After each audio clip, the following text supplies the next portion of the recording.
Hello, my dear friend. A very Hi. warm welcome to all of you. Hello, myself Dr. Amit Jain, And I'm your I'm biochemistry faculty. I'm Ashwani Ranjan. We will learn PSM together. Yes. So today we are trying to integrate the topic of a very important topic in exams, that is nutrition. And in this topic, we'll try to cover the maximum areas which are in the PSM and in biochemistry. So I'll be covering mostly vitamins and mineral related cases, and Dr. Ashwani will tell you. Yeah, we will be discussing all the questions, probable question for INI-CET from this topic, like global hunger index, poverty index. Sir will have a lot of clinical questions that can come in INI-CET from this part. A lot of image-based question which can come also is there. And looking at the NEET, just immediate NEET which occurred, it has almost 6-7 questions from nutrition. So that's why we thought that it's an important area nowadays for the exam. So we should be completely strong in that area. Yes, and together, yes, we can, master it. Right. Yes. So let's start. Let's start with one very simple question which came in NEET also, that what is average dietary requirement needed to fulfill the demand of 97.5% of the population? So if it is 97.5%, then the answer is recommended dietary allowance. But if they ask 50% of population, then the answer become estimated average requirement. So that means estimated average requirement will always be lesser than the RDA, okay? And this average dietary requirement is almost same as RDA. When we cannot calculate RDA, recommended dietary allowance, then we use average dietary requirement. Now, one more question is about the indicators of global hunger index. So if you look in the global hunger index, we are having 4 indicators. One is the undernourished population. Undernourished means who are getting less than 1800 kilocalorie per day, less calorie than needed. Then there is factor of child stunting, child wasting, and child mortality. This child mortality is under 5 mortality rate which is there. So total there are 4 factors. But if you look at the Park textbook has talked about only 3 factors: proportion of undernourished population, children underweight, and child mortality. So it has not included the factor of stunting directly, but if you look at the explanation of this part, they have said that child underweight include stunted and wasted both. Okay, so that means in global hunger index there are total 4 criterias. One is undernourished, one is mortality. These 2 is sure. Then the third criteria is underweight according to Park, and according to the global hunger index, underweight has 2 components, stunting and wasting. Of course, stunting when you have low height for age, and wasting if you have low weight for height. That means height is good, but weight is less. Acute malnutrition is wasting, chronic malnutrition is stunting. Now, one more question which come similar to this global hunger index is human poverty index. And in poverty index, there is multidimensional poverty index which has these 2 components same as hunger index. One is undernourished component, and one is the component of child mortality, that is under 5 mortality rate. So these 2 components are same as global hunger index. Then there is 2 component of education. One is the year of schooling, and other is the school attendance up to 8th class, whether you are attending it or not. Then the third criteria is from standard of living in poverty index, multidimensional poverty index. And when we look at the standard of living criteria, then they look for 6 things under it. First thing, what is the water quality? Second is what is the fuel which we are using, whether we are having sanitation facility in the house or not. And then what is the electricity supply, how the housing is there. And then one more component is the asset which you have, like motorcycle, TV, radio and all. So this 6 factor, they decide standard of living. Then there is education and health. These 3 make the criteria for multidimensional poverty index. Okay. Now, one last question before moving to sir is this midday meal program. And as you all must be knowing, midday meal is no more. Now it is known as PM Poshan. And PM Poshan comes under Ministry of Education. So why they changed the name to midday meal to PM portion? One reason that they gave was that in PM portion, along with giving midday meal to school children, we are also including preschool children. Preschool means less than 6-year children, which anyway go to Anganwadi. But government say, so what if they are going to Anganwadi? We will still give them food here also. It's like, because the government also know they will not come here. No politics involved here. No politics involved here. And in the midday meal, we give half of protein and 1/3 of calorie. This B is correct. Why? Because if you know the reality of India, of course, you understand that mostly female and children are eating rice in major part of central part of India and all. So they get the calorie from rice, but they don't get the protein from it. So we are giving more protein, less calorie. Okay, so 1/3 calorie, half protein, and this is now PM portion, which is there. We will discuss more question from PSM, but let's first move to the clinical question from biochem part. Yes, sir, please, sir. I think PSM is the only subject where they talk about, amount of calories. Most of the time we are avoiding them. I think there was one question in INI-CET last year, and that was on like how to increase the longevity. And the answer of that question was like, if we decrease the amount of calories every day by 30%, that can increase our longevity. And that was, so remember that, this was the old question and this can be repeated. Though we are talking right now about wasting, stunting and everything, but reducing calories is very important, because that is also one kind of, I think, malnutrition, right? Sure. Taking more amount of calories. So it means I will live for shorter year, sir will live for longer years. No, nothing like that. So let's it's take good point. Less than 30% calorie reduction. Very good. Okay, guys. So now the core biochemistry I'll be taking here with in the form of clinical questions, right? So that we can have some multiple areas covered simultaneously, right? Okay, so let's look at this question a little longer. So a 49-year-old man was admitted because of a decreased level of consciousness. Vital signs including blood pressure, heart rate, oxygen saturation were normal, besides reporting regular alcohol consumption. Little. Yes. So relatives reported recent progressive weakness and weight loss. Okay. And lab findings were showing hypoglycemia, right? So guys, first of all, this is alcoholism, and the one of the side effect of alcoholism in acute cases is hypoglycemia, right?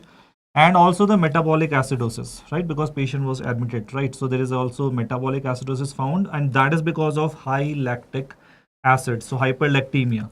So after the IV glucose administration, the patient was transferred to the ICU, where he received some more treatment, including bicarbonates and lactate-free isotonic crystalloids. But the problem is, within few hours, the lactate level increased further. Okay. Can you answer me this question? The lactate levels further increased. Okay. So clinically, which vitamin deficiency it is? So it is very simple. I think you must have already answered it. Right? I think because of alcohol, if I would have to tick, I would tick thiamine. I am right. You're right. Just alcohol thing. So alcohol thing, right? So guys, alcohol and thiamine, they go hand in hand, definitely. So the answer of this question is thiamine. So here I just want to take some points related to thiamine. First of all, alcohol consumption. Guys, remember that in the alcohol consumption, what happens is there is hypoglycemia. Why? Because during alcohol consumption, all the NAD converts into NADH, right? By the alcohol dehydrogenase enzymes. So this NADH causes the conversion of the pyruvate to lactate. Why? Because a lactate dehydrogenase enzyme can use this NADH and can convert it back to the NAD. So to maintain the ratio of NAD-NADH, which should be high. But in alcoholism, what happens? The NADH becomes high, and that causes hypoglycemia, right? Why it causes hypoglycemia? Because pyruvate is not available for gluconeogenesis. Right? You know that already. And why lactic acidosis? One thing is clear, because of alcoholism. But guys, our question is not on alcoholism. The question is that, which vitamin can be supplemented. So guys, the answer is thiamine, right? Thiamine. So why thiamine? Thiamine is the most important vitamin for the carbohydrate metabolism, especially the PDH complex, we all know. And this is one of the very repeated question, that which vitamin deficiency causes lactic acidosis. And we all know the answer is the thiamine, Thiamine, right? okay. Why the thiamine? Because guys, PDH complex is the enzyme which converts pyruvate to acetyl-CoA. So because deficiency of thiamine is there, so that's why deficiency of PDH is there. So acetyl-CoA is not formed. So pyruvate converts into lactate. Right, guys? So that is why there is lactic acidosis. Now, one more point I want to just highlight here, apart from lactic acidosis, that why the lactate level increased further after giving the IV glucose. So, guys, this question, right, we should always know that whenever there is a patient of alcoholism in the emergency room, we should never give glucose only. We should never give dextrose only. Why? Because, you know, if you give only dextrose, what will happen? Because thiamine is already absent. So more and more pyruvate will convert into lactate, right? Because glucose makes pyruvate, pyruvate makes lactate, because acetyl-CoA cannot be generated. So it is always it is always required for us to be cautious that whenever there is an alcoholic patient under unconscious state or semi-conscious state, we should always give something that is called as B1 plus dextrose. Never give only dextrose. So start with B1, then with dextrose. Okay. Otherwise, there is a, more lactic acidosis will happen. Okay. Right, guys? Okay. So that's all about this question. And without writing, I'm just revising you few more points about thiamine, which are important for exams.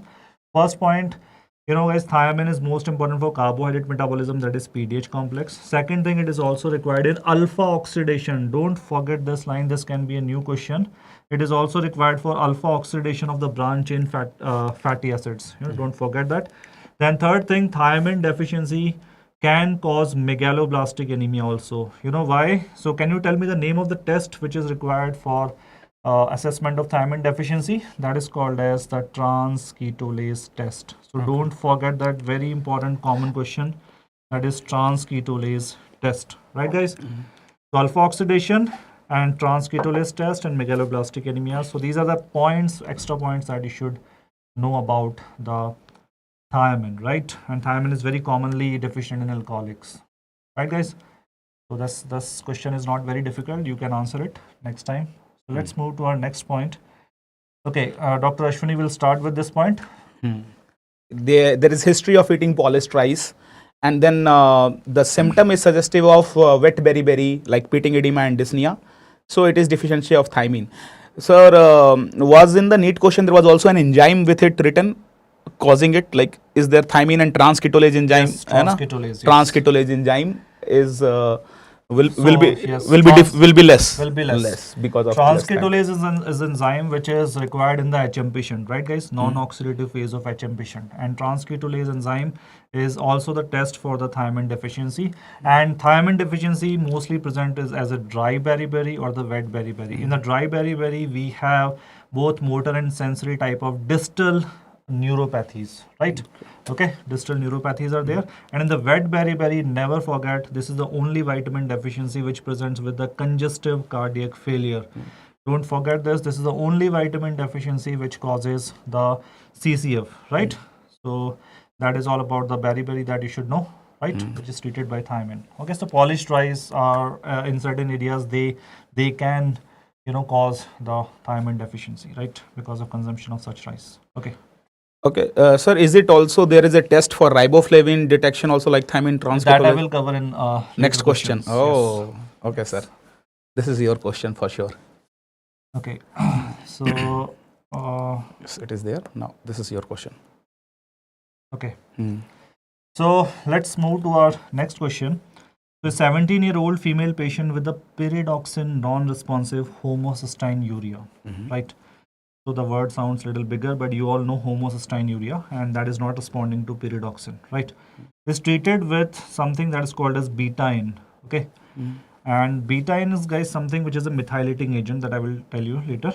Develops a strong body odor, which was described as a fish-like. So, guys, urinary trimethylamine was measured and found to be highly increased, right?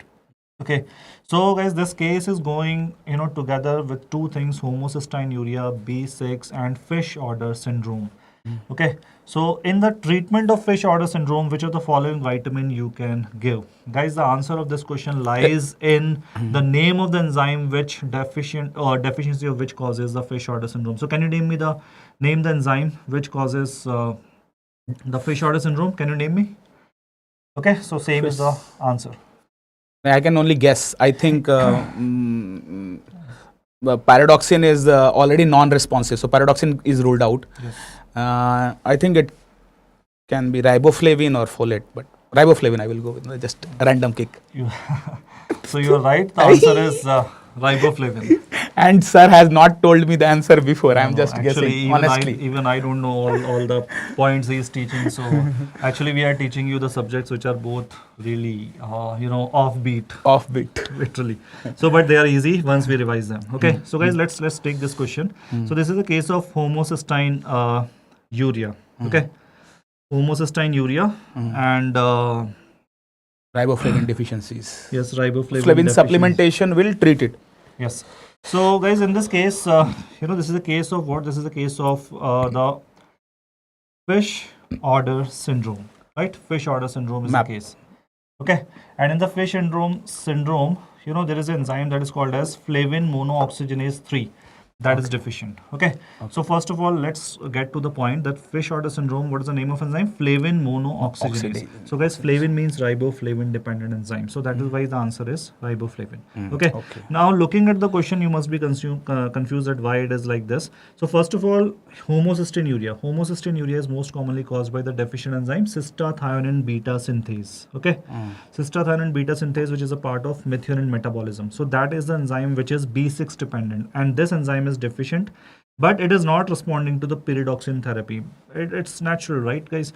Only the inactive enzymes can be activated by the vitamins. If the enzyme is missing because of gene mutation, we can't give vitamin and treat a disease, right? Because that's a genetic condition now. Okay, so now it was treated by using beta-ine. Guys, beta-ine is something that is called as trimethylglycine. So what is beta-ine? Beta-ine is also called as the trimethylglycine. Okay. Trimethylglycine. So this is required for methylation of homocysteine to methionine, right? It's a methyl donor, and which it will convert homocysteine to the methionine, right? Okay, so that is why it is used.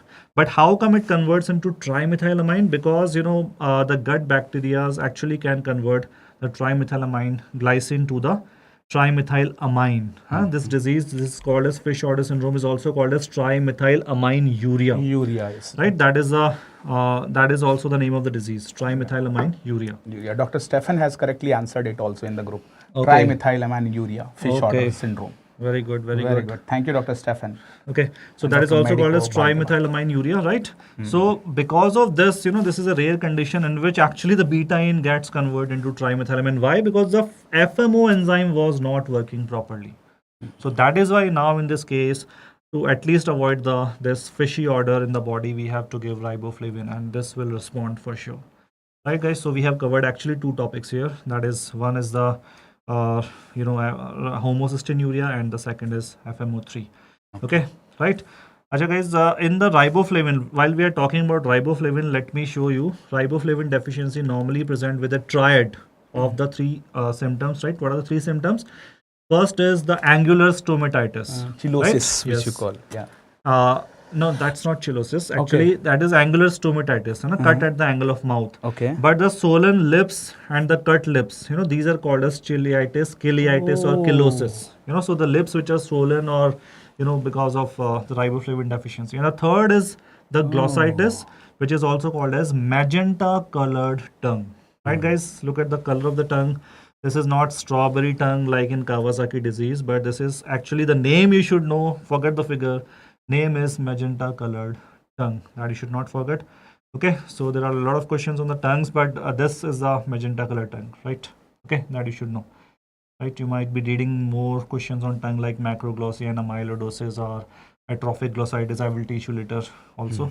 And guys, the third point, which is called as circumcorneal neovascularization, right? Okay, as you can see, this is not the direct image. This is an image, in which you can see that the limbus area, right, is showing the growth of the new blood vessels. So that is called as corneal neovascularization, right? So three symptoms again.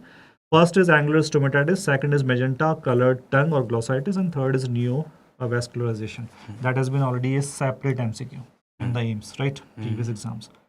Okay, guys, fine. And guys, one more thing, riboflavin and B12 deficiency also causes something that is called as the geographic tongue, right? What is geographic tongue? It is the, the inflamed areas plus the normal areas make a structure which looks like a map, right? So here you can see these white areas are inflamed areas and the rest of the area is a normal part. So that is looking like, so B12 and B2 both can be the answer, but if one answer you have to mark, write riboflavin as answer. Okay, guys. For this Fine. geographical tongue, both Yes, B2, yes. B12 can be there. Yes, B12. And now you were asking about the name of the enzyme. So what is the name of the enzyme which is through which we can assess the activity of or the deficiency of riboflavin? Can you answer? Anyone? Which enzyme you use for the test of riboflavin? The answer is glutathione reductase. Right, guys? It is, the answer is called as the glutathione reductase. Okay. So transketolase for B1 and glutathione reductase for B2. B2. Okay. Fine. Guys, can you tell me for question for your homework, what is the other role of riboflavin? Can you use riboflavin for the treatment of the beta oxidation defects? Especially, in case of something that is called as Jamaican vomiting sickness, right? Think about it, right? That is your homework. So let's talk about it. Let's talk about our next question. Okay. So in our next question, guys, we have a 13-year-old female presented with a 5-week history of well-defined darkening and thickening of hand, feet, ankles, neck, and the upper trunk, right? Okay, these lesions are exacerbated after exposure to sunlight. Fine. The lesions progressively increase in size, okay, and accompanied by itching and the burning sensation following the exposure to the sun. She also complained of recurrent episodes of loose watery stools. So guys, this is a case of dermatitis plus diarrhea. And her dietary history revealed a persistent intake of corn or the maize, right? Which is the basic meal. So now easily, even without looking at the, so guys, my suggestion is, first of all, don't jump to the answers unless until you read the whole topic. Because this time I met some students, who were good in studies, but they marked almost 95% of the MCQs in the NEET PG and they got, almost 50% marks only. They were bright student, but they thought because they have heard about this topic, they know the answer. Don't do this mistake. Don't do the negative marking. Avoid that. That is your biggest enemy actually. Okay. So which basic meal in the household? She also had koilonychias and anthropometric weight and height less than minus 2. Okay, I'm just skipping that point. Okay. We have already. We will talk about this wasting and stunting later on. Right. I will take that point. Okay. Weight for height. So. Name the nutrient deficiency causing this disorder. So guys, diarrhea plus dermatitis, right? Diarrhea plus dermatitis is what? That is your pellagra, right? Okay, so the answer for this question obviously is niacin. Deficiency. So niacin deficiency is the answer. Why? Because maize has niacin, but it is bound to some polysaccharides and it is not absorbed through the intestine. Okay, so that is why the tryptophan cannot convert into the cannot absorb, so it is not converted into niacin. And second thing, corn also has a low niacin levels, though it has niacin, but it is bound, it cannot be absorbed. Okay, so what is the point is the maize has very low tryptophan levels, but okay, let me say this again. Maize has niacin but bound to the polysaccharides, so it is not absorbed. It has tryptophan, but it is low in quantity. That is why the maize, if it is a staple diet, this can cause the problem that is called as the pellagra. And guys, in the pellagra, the 3 symptoms, what is the sequence of the 3 symptoms? As the old question, the symptoms appear like this. First is diarrhea, then dermatitis, which is Castle's necklace most commonly. And third is most commonly, what I can say is like, something which is unique about it. And the third is dementia. Okay. Right? So first it affect the GIT, Yes. causing diarrhea. Then after, because absorption is not there, so skin, and of course brain last. And brain is last, dementia. And if guys, there is a question that which vitamin deficiency causes dementia. So what should be your answer? Which vitamin deficiency causes dementia? Guys, the best answer for this is vitamin. B12 maybe. Yes, Arey. correct answer. Right.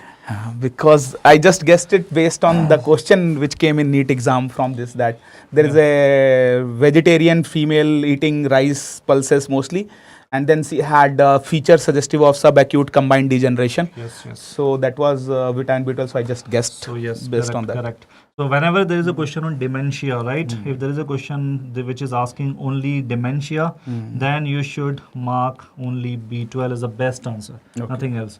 Okay, guys. So this was the easy one, right? You can easily do it. Okay, this is just the image which shows the castle's necklace, Oh, right? it's a different type of necklace. Yeah, we have seen always the one type, so This is I different took type this of necklace. image, because we should not be confused. And see, look at the hands also, right? So it's not necessary you will get Castle's necklace. So if you see diarrhea plus dermatitis, it is high chances with the corn history, the high chances is pellagra. Can you name me other disease which has diarrhea plus dermatitis? Okay. Any other disease? Anyone who is attending here? Yeah, let the student guess this time. Diarrhea plus dermatitis in any other. I have one answer in my mind. We have some more disorders which present diarrhea plus dermatitis. So guys, the one is definitely the zinc Deficiency, that was in my mind. Yeah. It's acrodermatitis, enteropathic, and even the acquired zinc deficiency in the adults can present with that, not just acrodermatitis. Okay. And the third is biotin deficiency or the Leaner's disease that I will take again later on. Okay. So guys, that was Okay. niacin. Niacin, yeah. Dr. Jitu Meena has answered it correctly in the group. And then Mission NEET is happy to see us both together. Okay. Okay, Thank you. what they have answered? Jitu Meena has answered in that question that it was niacin deficiency pellagra. Good. And any other disease which presents like pellagra? Hartnupp's disease. Don't forget that Hartnupp's disease. So what is the difference Even the between Parks is talking about Hartnupp's disease, I think. Okay. Not read it there, but if you say it will be. What is the difference between the two then? Hartnup The and difference between two is Hartnup. the Hartnupp's disease is a disease, which is a kind of neutral amino acid urea. So it's a defective transporter in the kidneys. So that will lead to all the neutral amino acids in the urine. Okay. Okay. And including especially the tryptophan in the urine. So because of low tryptophan, niacin cannot be synthesized. Right? Okay. So in Hartnup, tryptophan is excreted out, so it's not Yes, sensitive. yes. But symptom wise, diarrhea and dermatitis will be there, but any other symptom of Hartnup? No. Yes, there are also the symptoms which are neuropsychiatric symptoms. Okay. So there's no dementia, but neuropsychiatric features may be present. Okay. Okay, guys. So look at this question. Okay. Dr. Ashwani, you have to wait for some time. I will. because, I am learning something, sir. I'm happy with it. Even I learned today that in the how much protein was given and how much calories was given. Yes, sir. So it's a learning session for both of us. Yes. I think. So 18-year-old male was transferred from an outside medical facility to the ICU for evaluation of acute liver failure. Okay, so he had chest pain, history of alcoholism, lab evaluation revealed the impaired coagulation profile. Okay, and raised bilirubin, so that's a liver failure. On further query, he admitted ingesting unspecified amount of OTC vitamin supplement. So he took some vitamin supplement in an attempt to obscure the results of an upcoming urine test to detect the cannabis use. So guys, even if you don't know this point, doesn't matter. What is the point is, which of the following vitamin overdose can present with acute liver failure? So the question is very simple. It's a case of acute fulminant liver failure, and which vitamin causes? Anybody? I'm waiting. Which vitamin can cause A, acute not liver failure? A. Harsha is saying A. Retinol. Even I was about to say retinol. No. No, wrong answer. Liver failure. See, retinol excess causes not liver failure, but it can cause liver fibrosis in the chronic use. Okay. Right. Okay. Portal fibrosis actually. Right. But not acute liver failure. So this is again an old question. See, guys, whatever we are discussing here, all the PYQs, but in a different packaging, right? So for Like INI-CET especially, right? The same way they ask it also, yeah. So they can also ask the same questions in a different way. So acute liver failure present with because of the niacin toxicity.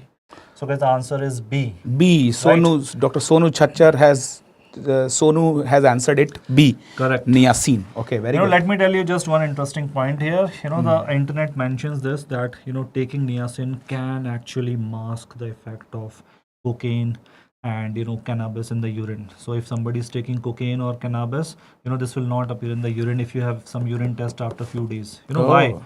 So what is the biochemistry behind this? This is what I teach always in my classes also. So that is like, Interesting. niacin. We always use niacin for what purpose? We also use niacin as a drug for the treatment of hyperlipidemias, right? So guys, niacin is something which inhibit a enzyme that you should know. So niacin inhibits the rate limiting enzyme of triglyceride synthesis. So we all know that fat is stored in our body in the form of TG, right? So, and all these cannabis and all everything, these are the drugs which are fat soluble, so they enter and stored there for long time. So niacin inhibits a rate limiting enzyme that is called as the diacylglycerol, okay, diacylglycerol acyl transferase. So guys, if you don't know, just add this to your notes. This is a rate limiting enzyme of TG synthesis inhibited by niacin, and that's how the niacin is used in hypertriglyceridemia also. Okay. Right? Okay, guys. And niacin also increases the HDL level. That is a separate topic, not related with here, but it increases HDL by inhibiting ApoA catabolism. Right? That is also important to know this. So that is actually, somehow it appeared on internet as a false information that it will also prevent the urine test to be positive. So okay, it is false information. Yes, it is false information, right? That's why the people presented with niacin toxicity actually in certain countries in Europe and US. Okay. Especially the athletes. They took too much of it. So too much is bad. So guys, can you tell me the other side effects of niacin toxicity, which has been already asked in exams? So guys, I'm just summarizing here. So acute liver failure, definitely. Cystoid macular edema, right? That has been asked. Acute liver failure. And you always read the drug causing diabetes. So which vitamin causes glucose intolerance? So again, the answer is same. Glucose intolerance and hyperuricemia. Okay, hyperuricemia also. Okay. Fine. And definitely guys, flushing. That is peripheral vasodilatation. Okay, so in our case also, I think, the patient, not mentioned here, I think. No, not mentioned. BP is not mentioned here. But yes, it also causes peripheral vasodilatation and flushing. Right, guys? So that is all about the niacin. Okay? Fine. So, Sorry. Fine. This was your question, sir? Yes. Fine. 1 day old, still having seizure. 1 day old having seizure. So 1 day old developed seizures, excessive irritability, desaturation, that means low oxygen, and metabolic lactic acidosis on the first day of his life. Seizures were refractory to medication or anti-seizure medication. So which of the following vitamin can be given? So guys, the same question that you might have read so many times and you must be knowing the answer, that which vitamin deficiency can lead to neonatal convulsive disorder. What is your answer? Let me guess also. Let the student guess also. So that is something you must know, guys, and I think you might be knowing this already. I don't know it. I would guess at So the answer phylloquinone. No. C.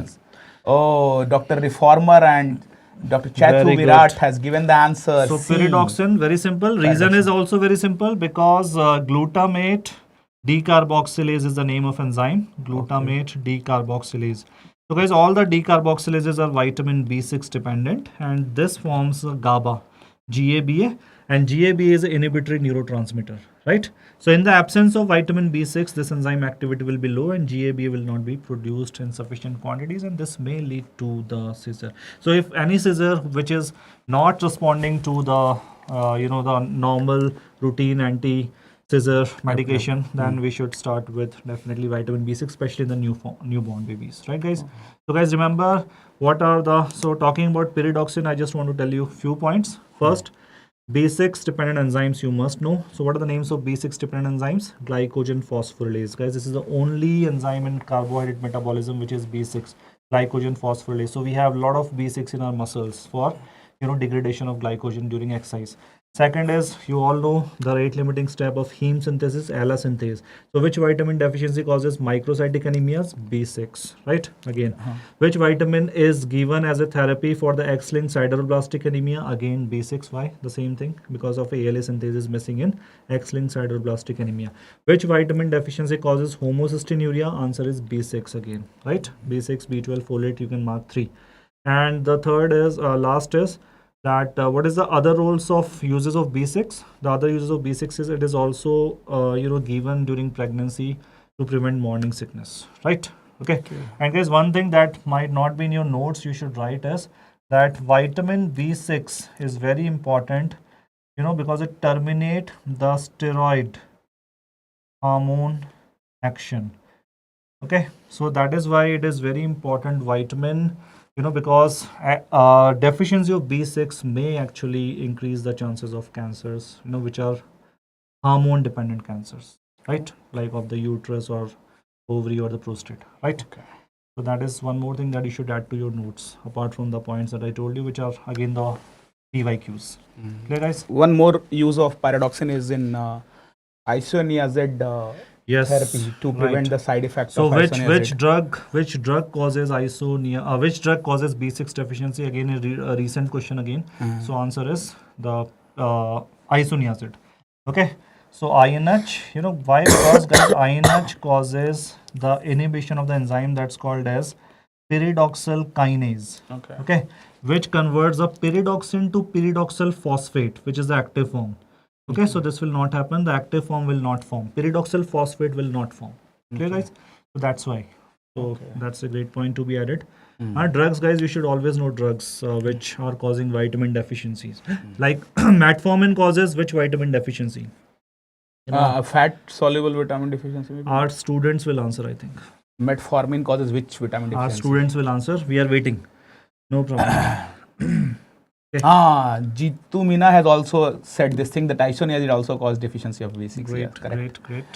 Sir, about that homework which you had given, disclose that now. Homework thing is a suspense. So that You was gave one homework. that was again riboflavin. We can use riboflavin in the Jamaican vomiting sickness, or even in the case of hypoglycemia caused by lychee toxicity. We can use riboflavin in these two. We can Jamaican use vomiting syndrome and lychee toxicity. that happened in Bihar sometime back. Yeah. Mostly in the workers who were malnourished and empty stomach, children, they took lychee. And what was the poison in that lychee, sir? Hypoglycin. Hypoglycent was there, okay. So hypoglycin was the name of the poison. Oh. Which is actually a toxic amino acid, glycine and alanine, some forms of the toxic amino acid. Okay. That amino acid is called as MCPG, methylene cyclopropyl glycine. Methylene cyclopropyl glycine, that is also called as hypoglycin. Okay.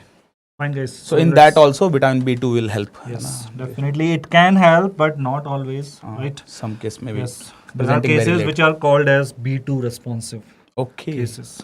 Okay. Right, because we knew it was not responding much. Okay. But the literature mentioned this. Okay. So which of the following vitamin may benefit a patient with Alzheimer's? Anybody must have answered already. By supplying coenzyme A for neurotransmitter and myelin synthesis.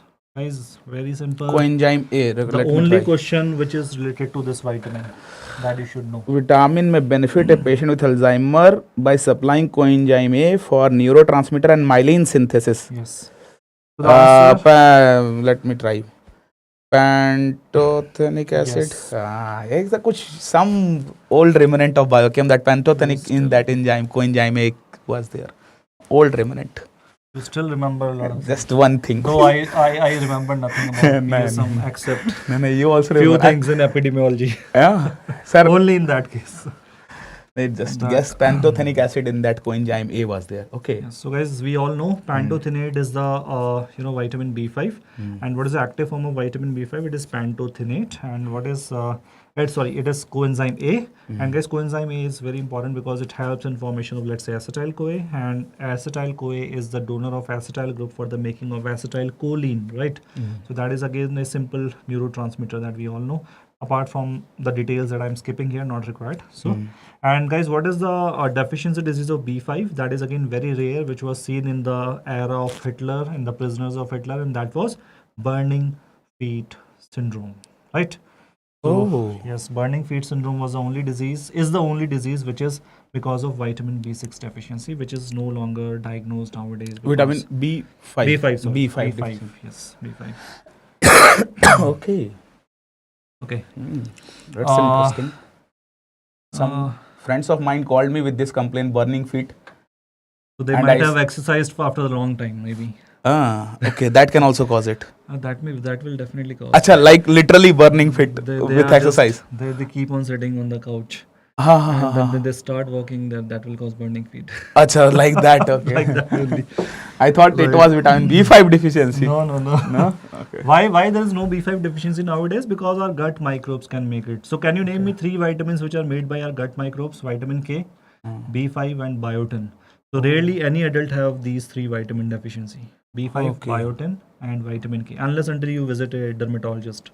They will supplement you biotin Okay. in every case.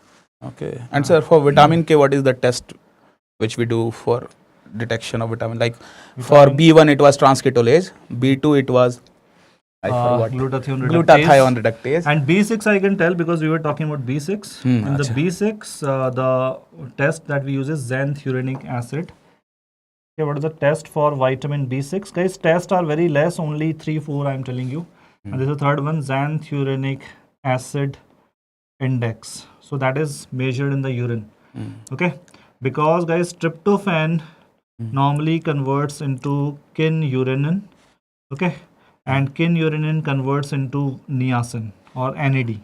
Right. So if this enzyme needs vitamin B6, so if there is a vitamin B6 deficiency, this will not make niacin but make something called as xanthurenic acid. So that will appear in the urine. So guys, that is also called as tryptophan load test. TLT for tryptophan load test. Okay, guys. So let's move to our next point. Okay.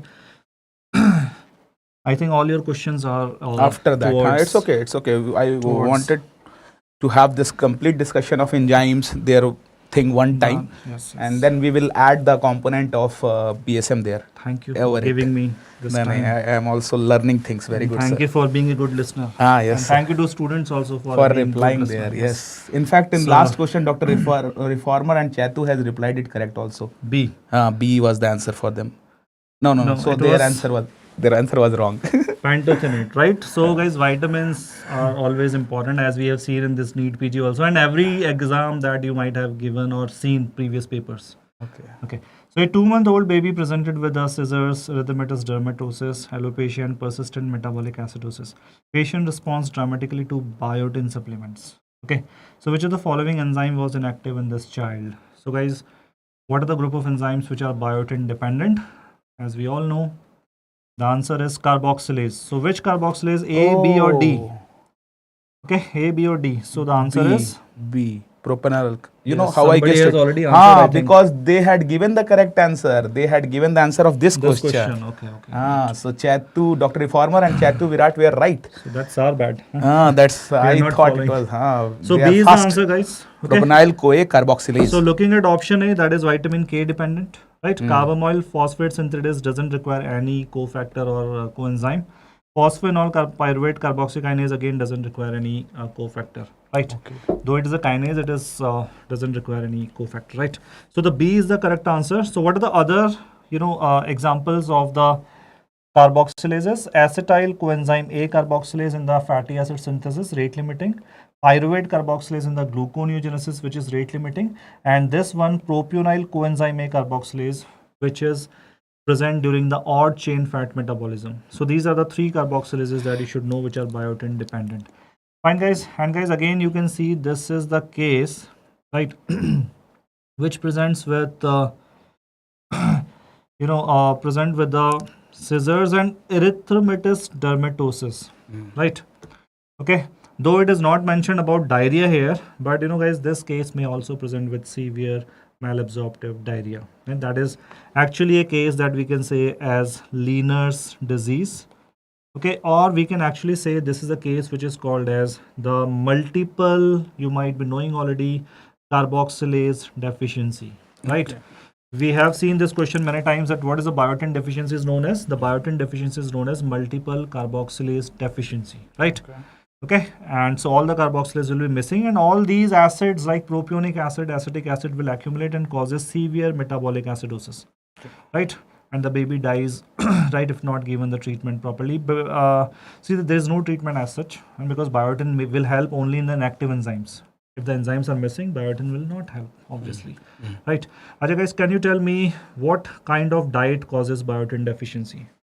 That even Parks talk about. That I can talk. Yes. Eating raw egg white without boiling egg, if someone is eating, Yes. then there is avidin. Nahi. Yes. Yeah, Right. avidin is there, which decrease the absorption of biotin. Yes, correct. Yes. So biotin, guys. So that is raw egg white based diets. Minimum 8 to 10 eggs has to be consumed. Right. So if somebody is going for है ना कोई दंगल करने जा रहा है तो इतना खाएगा यार है ना. Normally तो nobody will eat this much amount of eggs, and that is too raw. Right. So guys, remember raw egg white and same question, right? Acha guys, Leaner's disease is actually not a biotin deficiency disease. It was asked in NEET PG long back, 6 years back. Leaner's disease is actually a disease which is caused by some autoimmune condition and complement component 5 deficiency, actually CC5. But it is treated by high dose of biotin. It responds to biotin. That was the question actually, that which of the following disorder can be treated using biotin? So Leaner's was the answer, though it is a very rare disease. Right, guys? And can you tell me, guys, what is the order in the urine in multiple carboxylase deficiency? Anyone? What kind of order is seen in the multiple carboxylase deficiency? Guys, I'm writing here. If it is not in your notes, probably not in your notes, you write Tom, cat, urine.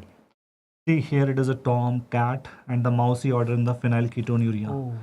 So that should be named ideally the Jerry's order, isn't it? Tomcat, yeah. This is Tomcat. And in PKU, we have the mousy order.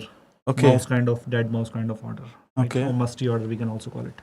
So we have 3 order. One is Tomcat urine. This is in carboxylase deficiencies. Multiple carboxylase deficiency. Yes, right. Then we talk about fish order, which was in trimethylamine TMA. Okay, deficiency of FMO3. है ना?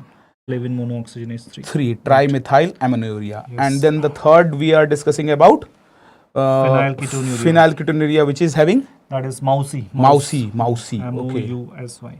Mousy. And this mousy one is, sir? Is in mousy order in the phenylketonuria, PKU.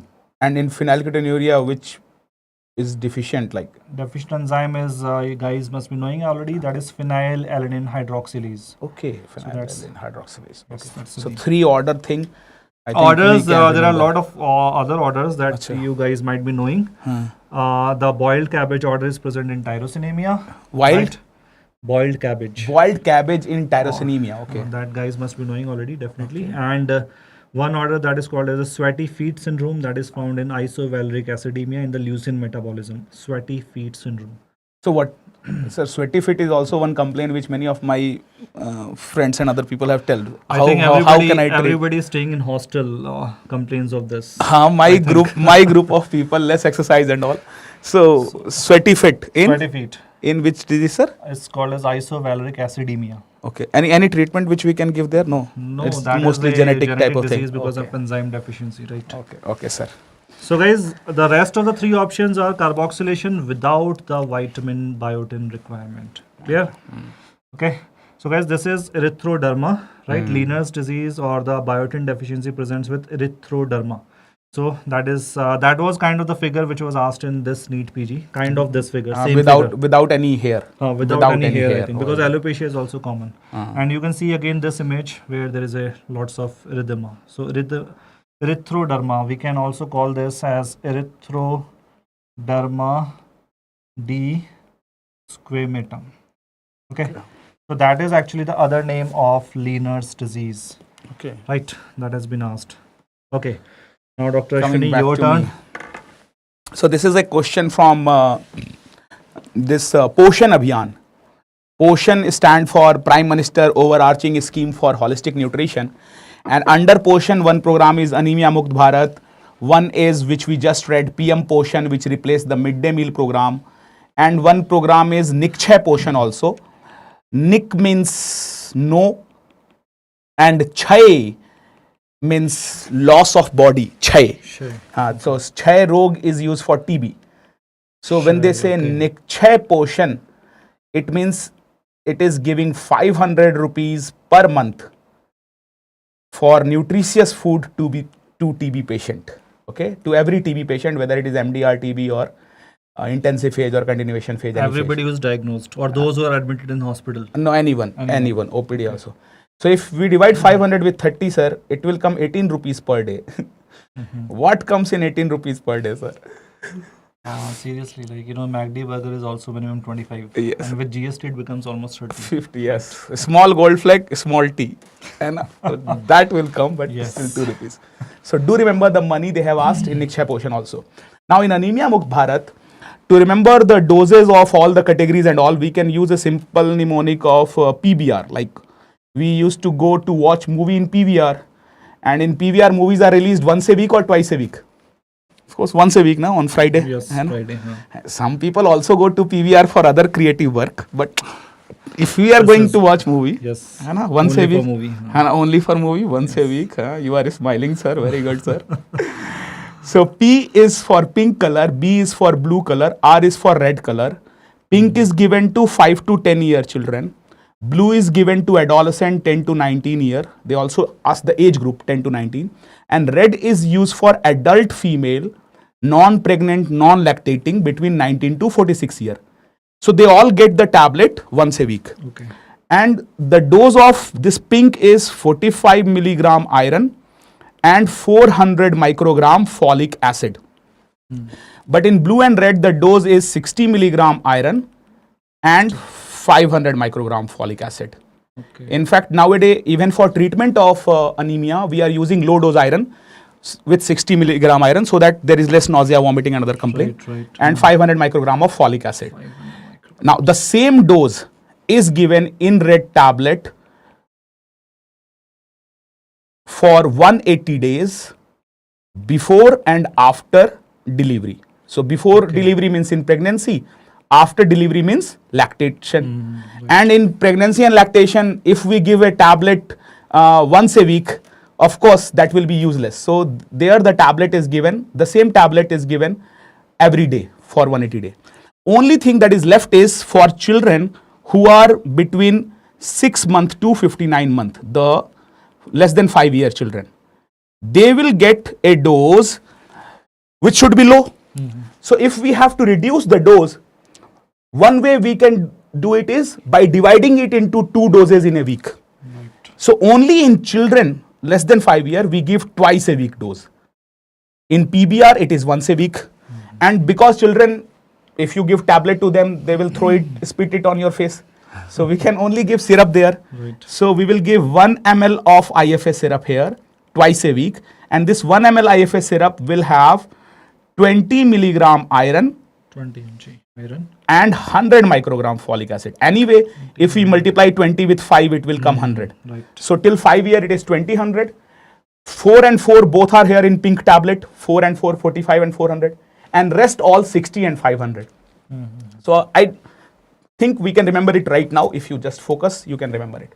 These doses are very frequently asked, and the color also we have to remember. And why we have different color for adolescent and other females. If the dose is same, the color should also be same. Why it is different? Because if, let's say, sir went to a village as medical officer in charge. Yes, I have worked. I worked also. Very good, sir. So now in the village, there is infant, there is children, adolescent girl, pregnant female, lactating female, old age, everyone. Which group, if you will focus with minimum investment, there will be maximum benefit? Any guess? You can also guess. Which group will give maximum benefit with 10, minimum investment? 10 to 19. Wow, very good, sir. Adolescent girl. Very good. You had been a good MOIC. Because if adolescent girl is educated and healthy, then premature delivery will also be less. And infant death will be taken care of. Plus, if she is educated, she will focus on vaccination, breastfeeding and other things. You can reduce the MMR, right? Reduce the MMR also with that. So that's why adolescent color tablet is different, because they need separate focus. If we will mix the tablet, we will never know how much is taken by adolescent. That's how. Yes, sir. This is the color I think that adolescent focus more on, blue. Blue, yeah, that is also correct, sir. Very good, sir. Deep knowledge, very good, sir. In one of the exam, they asked this question also, that how will you know how many delivery has occurred? Whether you will know it by the tetanus vaccines being given in the area, whether you will know it by the iron tablet given in the area, or whether you will know it uh, by the vaccination which has been done. So the correct answer is by the iron tablet we can know. Okay. The vaccination part was something which is given till 10 and 16 year also we give DT. And in 10 year we give DT now, not TT. To 10, 16. So vaccination was out of way. Tetanus we can also give for minor injuries and all. So tetanus is also not. By looking at iron tablet we can know how many delivery has occurred, especially if we have the data for pregnant female especially. Chalo. Now next is this program for screening of children for anemia. In which program we do this screening? So the option are JSY, JSSK, RBSK or IMNCI. So you can guess anything you can guess. Screening of children for anemia. It is completely new question. Okay. So no, I don't want to get negative marking, so I'm not. Okay, you are not guessing it. Okay, and you guys, are not like also me. do Very the good. Same thing. Very don't good, do sir. negative marking. Be like sir there. Answer is RBSK. I hope you have answered. Yes, Dr. Chatu Virat has answered also. Because in RBSK there is one thing. One is that first ASA will do the screening, and ASA will screen all the children who are not coming to Anganwadi. And ASA also screen mother for some illnesses. So like that was the question, that typical symptoms of vitamin A deficiencies was given, and it was given in the history in NEET exam that a female is not taking papaya, mango and other fruits because of fear of abortion. So who will screen her and who will refer her to higher center? Okay. So it's not the work of Anganwadi worker. A lot of students thought it's Anganwadi worker, but Anganwadi worker is limited to Anganwadi. Screening is done by ASA. So ASA screen children less than 6 months who are not going to Anganwadi, and also screen mother. Then the second screening is done by Anganwadi worker also, and the main screening is done by mobile health team. In this mobile health team, now the government is sending our most trained Ayush doctor along with nurse and pharmacist. They will visit the government school and Anganwadi. Why they will visit there? Not just to eat their food, but also to screen them for 4D. 4D, first is the disease of childhood, like we are discussing angular-stomatitis, chillosis and all, anemia and all. Right. Second is the deficiency disorder. Sorry, these are deficiency disorder which they will screen. And disease of childhood like URTI, worm infestations, and zinc deficiency is difficult to screen. So remember, zinc deficiency do not come under RBSK. Just like congenital glaucoma do not come under RBSK list of 30 disease. Now they asked this question in AIMS previously, that which is not coming under RBSK. So a Ayush doctor is going to for the screening without any device except a stethoscope. So he will not be able to screen zinc deficiency and congenital glaucoma, because symptoms of zinc deficiency we just saw. We will see again. We will see again also that there will be dryness and all those things. But it is not occurring in all the patients. It's in some patients which is really, there. So disease, deficiency disorder, then defect since birth, like congenital birth defect, that also do not come under it, and that also come under screening. And then developmental anomaly, like some disabilities, congenital thalassemia virus and all those things. Like polio also? Polios also can come, but that can also come. Developmental anomaly and defect. So polio can also come, definitely, sir. Right. So they will screen for 4D, and then they will refer the child to DEIC. What is DEIC? District Early Intervention Center. Under RBSK, we refer the child after screening to DEIC. So like we were discussing the vitamin component, and if you found the deficiency in some child, they are the people who will screen, and then they will refer to DEIC. And then through Anganwadi and midday meal, we will try to provide those food to them. Okay, so I hope we will have a question of Anganwadi later on also, but before that, let's come to megaloblastic anemia. I worked only for a small time as a MOIC, but a lot of time the patient used to come and they used to ask me doctor sahab, taakat ki dawai de do. And I was unable to understand what they actually wanted. But then I used to give them multivitamin. Yes. And I used to ask them to eat some more amount of carbs and fats in your diet. Yes. Yeah. Right, guys. So you agree with me? So next time if you वो have a patient, ताकत की दवाई कुछ और तो नहीं चाह रहे थे sir? I know that is why, like, you know, when you talked about the blue pills and all, so I was unable to understand that initially, but then it was an iron tablet. So next time if you have a patient something like who is asking for takat ki dawai, just give multivitamins. I think that will be the good one. Yes.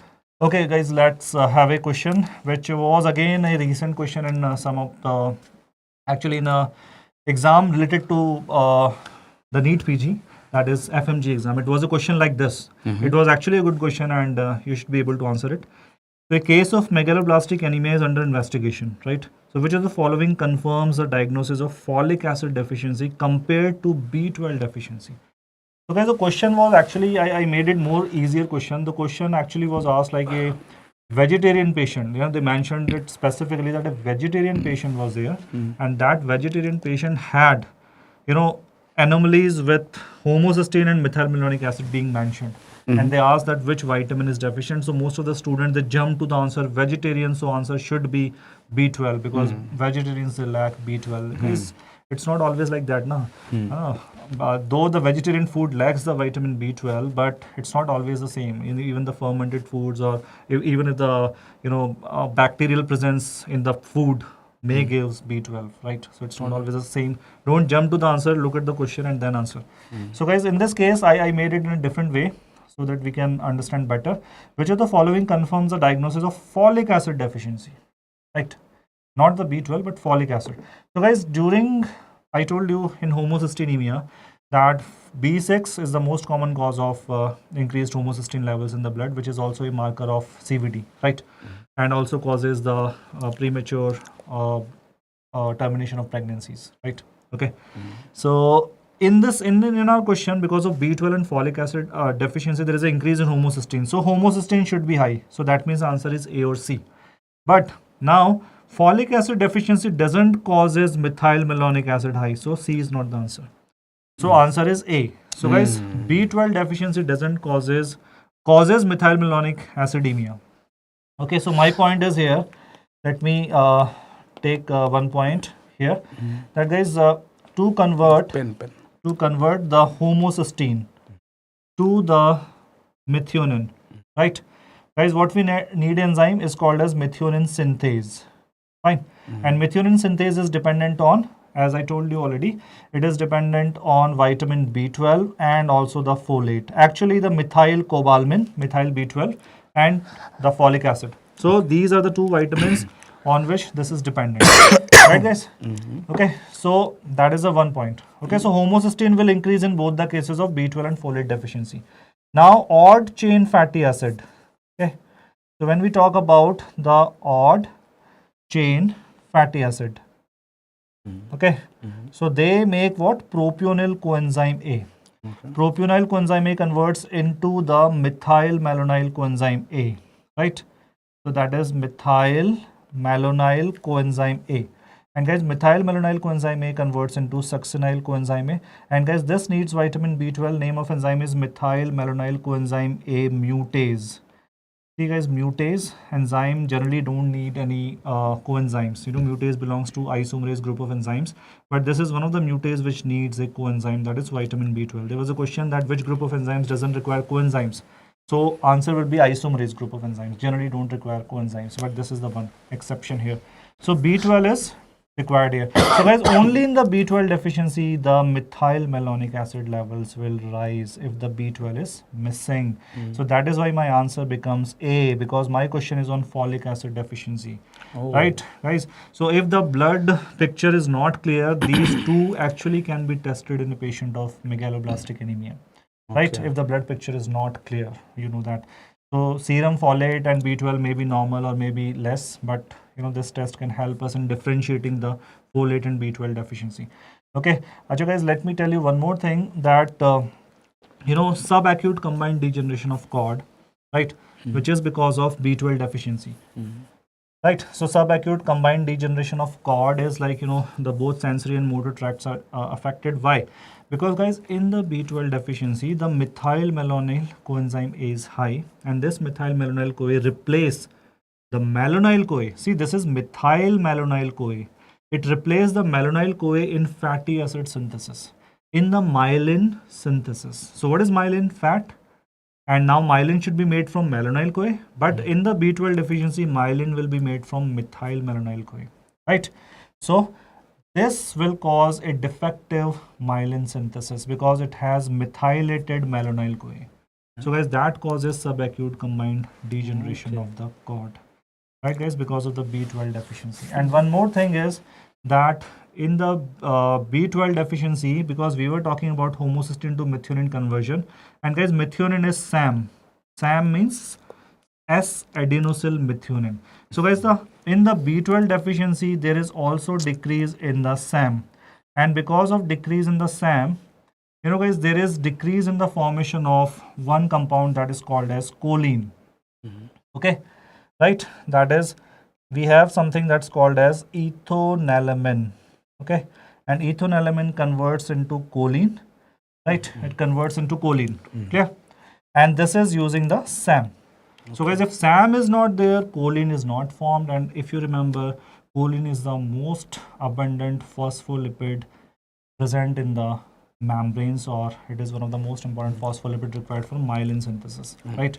So there are two reasons. Again, I am summarizing. First, if B12 is deficient, there is increased amount of methyl malonyl CoA, which will replace the malonyl CoA, right? And causes a defective myelin synthesis because of methylated malonyl CoA. Second is, if there is a decreased B12, there is a decreased choline or lecithin formation, and there is decreased myelin synthesis. So that is called as subacute combined degeneration of cord, right? Right guys, so because I added this point because it was a recent INI-CET question also. Okay. Fine. So if they said vitamin B12 deficiency, then it will be high methyl malonic acid. Right. But there will be homocysteine will be in High in both the cases. in both the cases. Both the cases. Okay, methyl malonic acid high there. Okay. Fine got it. guys. Yes. And let me just summarize one thing, that folic acid is something which is required for one carbon metabolism, like C2 and C8 of purine ring and uracil to thymidine synthesis. So one carbon metabolism, always mark folic acid, not B12. Though it is helping in making of SAM, but don't mark B12. One carbon metabolism means folic acid because it is required for purine and pyrimidine synthesis, right? And in the B12, let's take some more points in the B12 guys. This is atrophic glossitis, which may be because of iron deficiency or B12 deficiency, right? Both are correct. Okay, atrophic glossitis, but this is specific for vitamin B12, that is beefy red, or the fiery red tongue, right? That is one of the finding in the vitamin B12 deficiency. Okay, this is And B12. yes, Atrophic is also B12 plus okay. iron also. Plus BB. iron also. Okay. And guys, this is called as knuckle. Okay, knuckle hyperpigmentation, right? So as you can see, knuckle hyperpigmentation, that is again unique to vitamin B12 deficiency, right? Oh. You know, somehow I can't explain here because of the time limit, but somehow the glutathione levels are decreased in vitamin B12 deficiency, right? So that is Causing this okay, knuckle. causing this. Okay. Glutathione, right, is something which prevents the excess melanin deposit. Nowadays, even the glutathione soaps are available in the market. Oh. Yes. Fine. So if a patient has increased pigmentation on the face part, again one of my Yes, relative even on the have it. face, even on the face. So what can we suggest as treatment? No, not just like entire face, like you know, even you and me. Patchy type of. Patchy, then yes, B12 may be deficient. Oh, Yes. okay. If there is a patches of hyperpigmentation on the face, there may be a lot of reasons. There may be even some drug side effects also. But you know, in terms of nutrition, we can think about vitamin B12 for sure, because we are talking about nutrition right now. Okay. Nothing else. Yeah. So now Dr. Ashwani will This take session, over. this session helped two of my relatives also. Very good. And this session reminds me of my old days when when I was working as MOIC. MOIC. Only for few months, not much. Yes. I was not lucky to enjoy the village life for a long time. Yes. But I think villagers still miss you. Yes. So in a village of remote rural area where sir is posted, there is poverty and people are eating pulses and rice, and many people presented with a spasticity of leg with crossed lower leg and tiptoe walking. So which of the following is causing it? So this is a case of neuroletharism. In neuroletharism, there are three stages which will occur. In the first stage, under stress, there will be ungainly gait under stress. Ungainly gait. gait under stress. This is the first thing. Then after this, they need one stick, and there is this type of thing, spasticity of leg, crossed lower leg, and tiptoe walking. Then they need 2 sticks to walk because of the problem, and finally then there is crawling stage when they are on their hand and leg and all. And neuroletharism, of course, it occur when people are eating khesari dal, khesari pulses, which is Chickling pea, I think, right? That is also called as chickling pea. chickling pea. Maybe I just know the scientific name, that is Lathyrus sativus they use. Yes. Maybe sir is right also. And the poison in that is boa. Okay. So there are 2 questions actually from it. One question was that in NEET also. One was the symptom and what is the poison. Second question was that how will you help this patient? How will you prevent neuroletharism in that? And for that the option was vitamin B supplementation, vitamin C supplementation, vitamin D supplementation, or calcium supplementation. So Yes, what is the answer, sir? We have the question? No. Okay. No, we have not taken that. Okay. But what was the direct question? So what is the answer? Like, what is How the will you- vitamin which can be utilized here as a in treatment? neuroletharism treatment, which can be used? Yes. Okay. If you know, you can answer. So let's think about antioxidants. Think about the antioxidant. There are 2 vitamins which are antioxidants, E and C. So let's make it clear. So answer is C here. C, 500 to Vitamin C. 1000 milligram of ascorbic acid is given to help the patients with neuroletharism symptom. Yes. So other than this, there are 4 other toxins which they ask again and again in food adulteration part. So this was the question. Okay, we have taken that question also. So in the same condition, which one will help? Vitamin C will help. Vitamin C. Vitamin C will help, as sir was saying. So let's look at some of the common question they ask. Mostly they ask this thing: groundnut, contaminated groundnut someone has taken. We all eat groundnut, so it can be in any one of us. And then there is liver cancer. So what is the poison they ask? So this liver cancer is occurring due to this fungus, green color fungus, Aspergillus flavus, which releases aflatoxin. So if there is groundnut or maize which is contaminated, and then there is liver cancer, the poison is aflatoxin. Okay, this kind of image they can give: maize or groundnut with green color Aspergillus flavus fungus over it. Then if they gave you this black color ergot, okay, and ergot can also occur in bajra, on wheat, on rye. In 3 places ergot can occur. And then ergot is released by the fungus Claviceps purpurea, which release the toxin ergotoxin. The toxin released is ergotoxin. Now with ergotoxin, one thing that will occur is diarrhea, nausea, and all of this. Then the patient can also have some hallucination, like with LSD and all those type of hallucination can occur. Okay. And then there will be this type of symptom: peripheral necrosis and cyanosis and all. Because in migraine treatment, if I think you remember, we give this ergotamine group of drug. And how it relieves the pain of migraine? It relieves it by causing vasoconstriction. Because in migraine there is abnormal vasodilatation which is causing the pain. So similarly here also the poison is ergotoxin. Ergotoxin will cause similar type of vasoconstriction, and therefore there will be peripheral cyanosis and necrosis. The same mechanism ergotoxin is doing here also. Okay. So this is the second poison, ergot. You can get an image of wheat with ergot. You can get an image of wheat or rye or jawar, bajra, not jawar also can have it, but mostly bajra with ergot. Okay, right. So this is the third type of poison.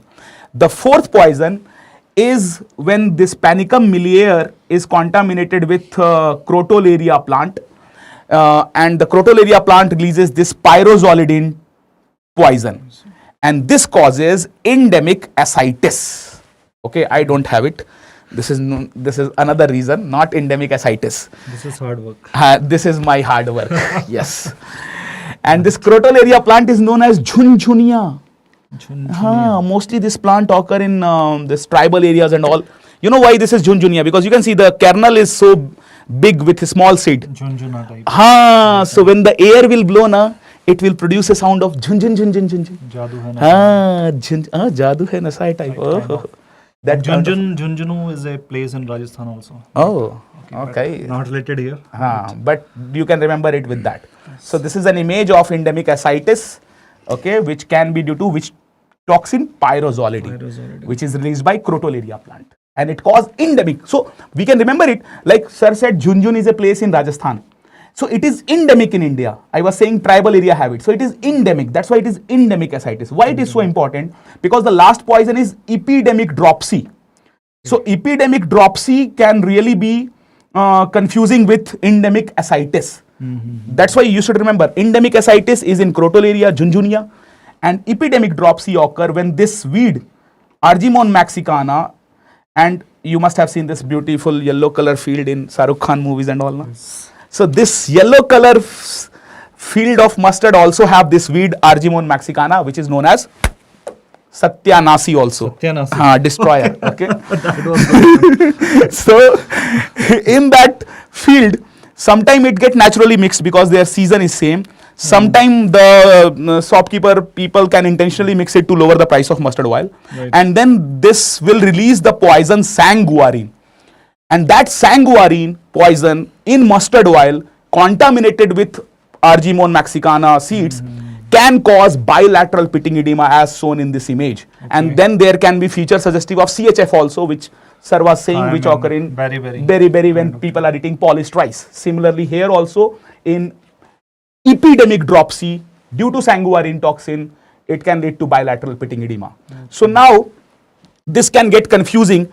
This epidemic dropsy and endemic ascites, it is the only confusing part. When I was preparing, this was the confusion. Otherwise, other toxin is easy to remember. So, Endemic ascites, this is by pyrozolidine, and epidemic dropsy is by which poison? Sanguarine. We already know endemic ascites is by Crotolaria and epidemic dropsy is by mustard oil having seeds of Argemone mexicana.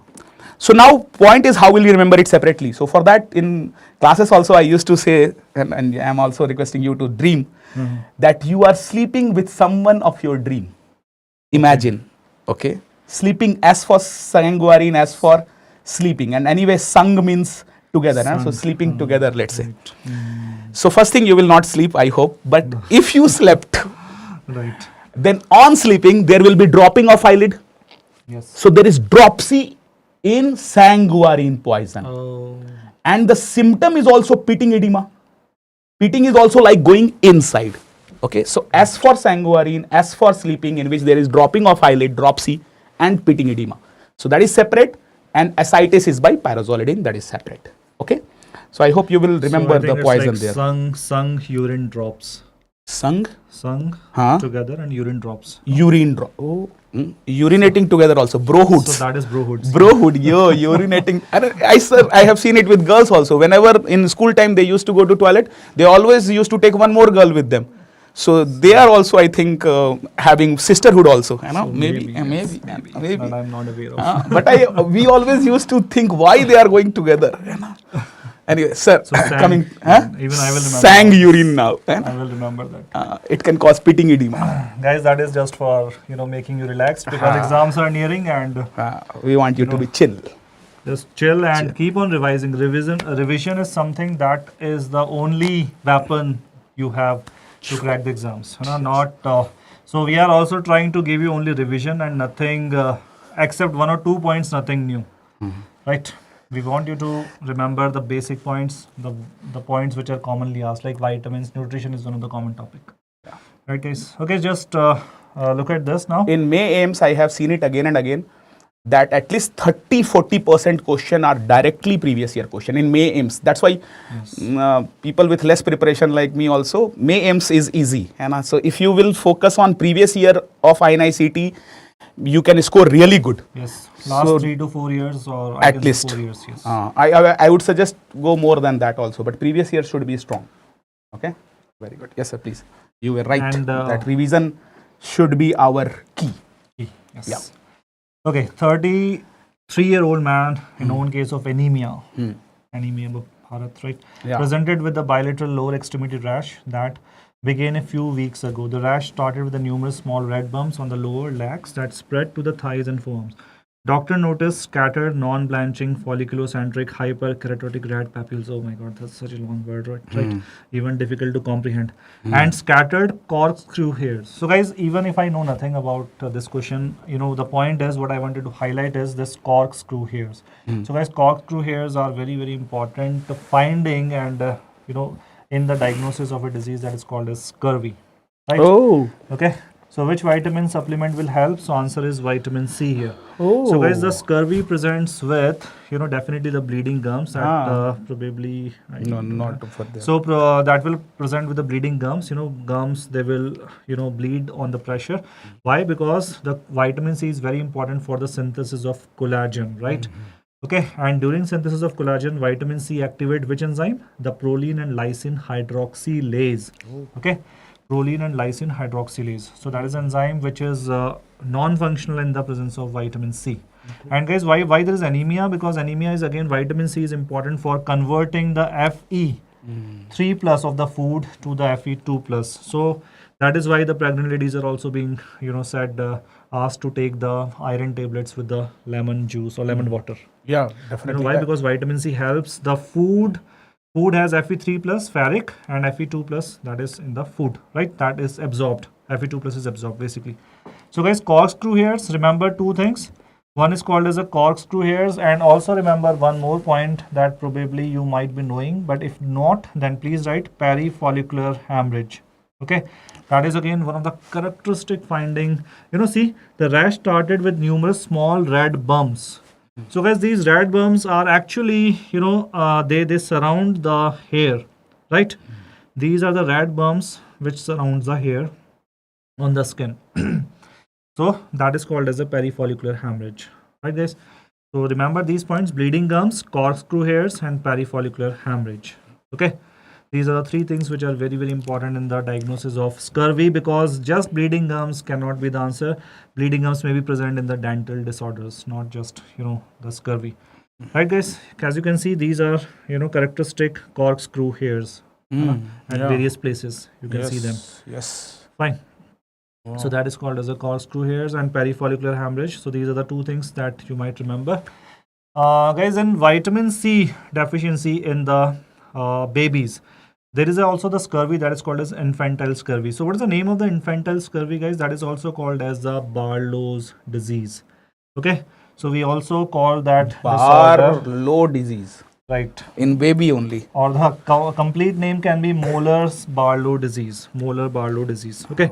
So in that disease, guys, the baby have the bleeding under the subperiosteum, and the baby acquires a position that is looking like a pithed frog. Remember the 12th your 12th laboratories where we kill the frog, and the frog takes the position like totally dead position. Same position the baby occupies, right? So that is, guys, Molar Barlow's disease is infantile scurvy, and that is also called as pseudoparalysis. This relieves the pain of the bones, right? So this is a term that you must know in the infantile scurvy. What is the name? Pseudoparalysis. Okay, so frog position, pithed frog position. The baby will acquire the pithed frog position, right? Okay, so that is, sir told already about vitamin C. Vitamin C can be used for the treatment of scurvy. Definitely, it can be used in the treatment of neuroletharism. Guys, also remember it can be used in the treatment of alkaptonuria, right?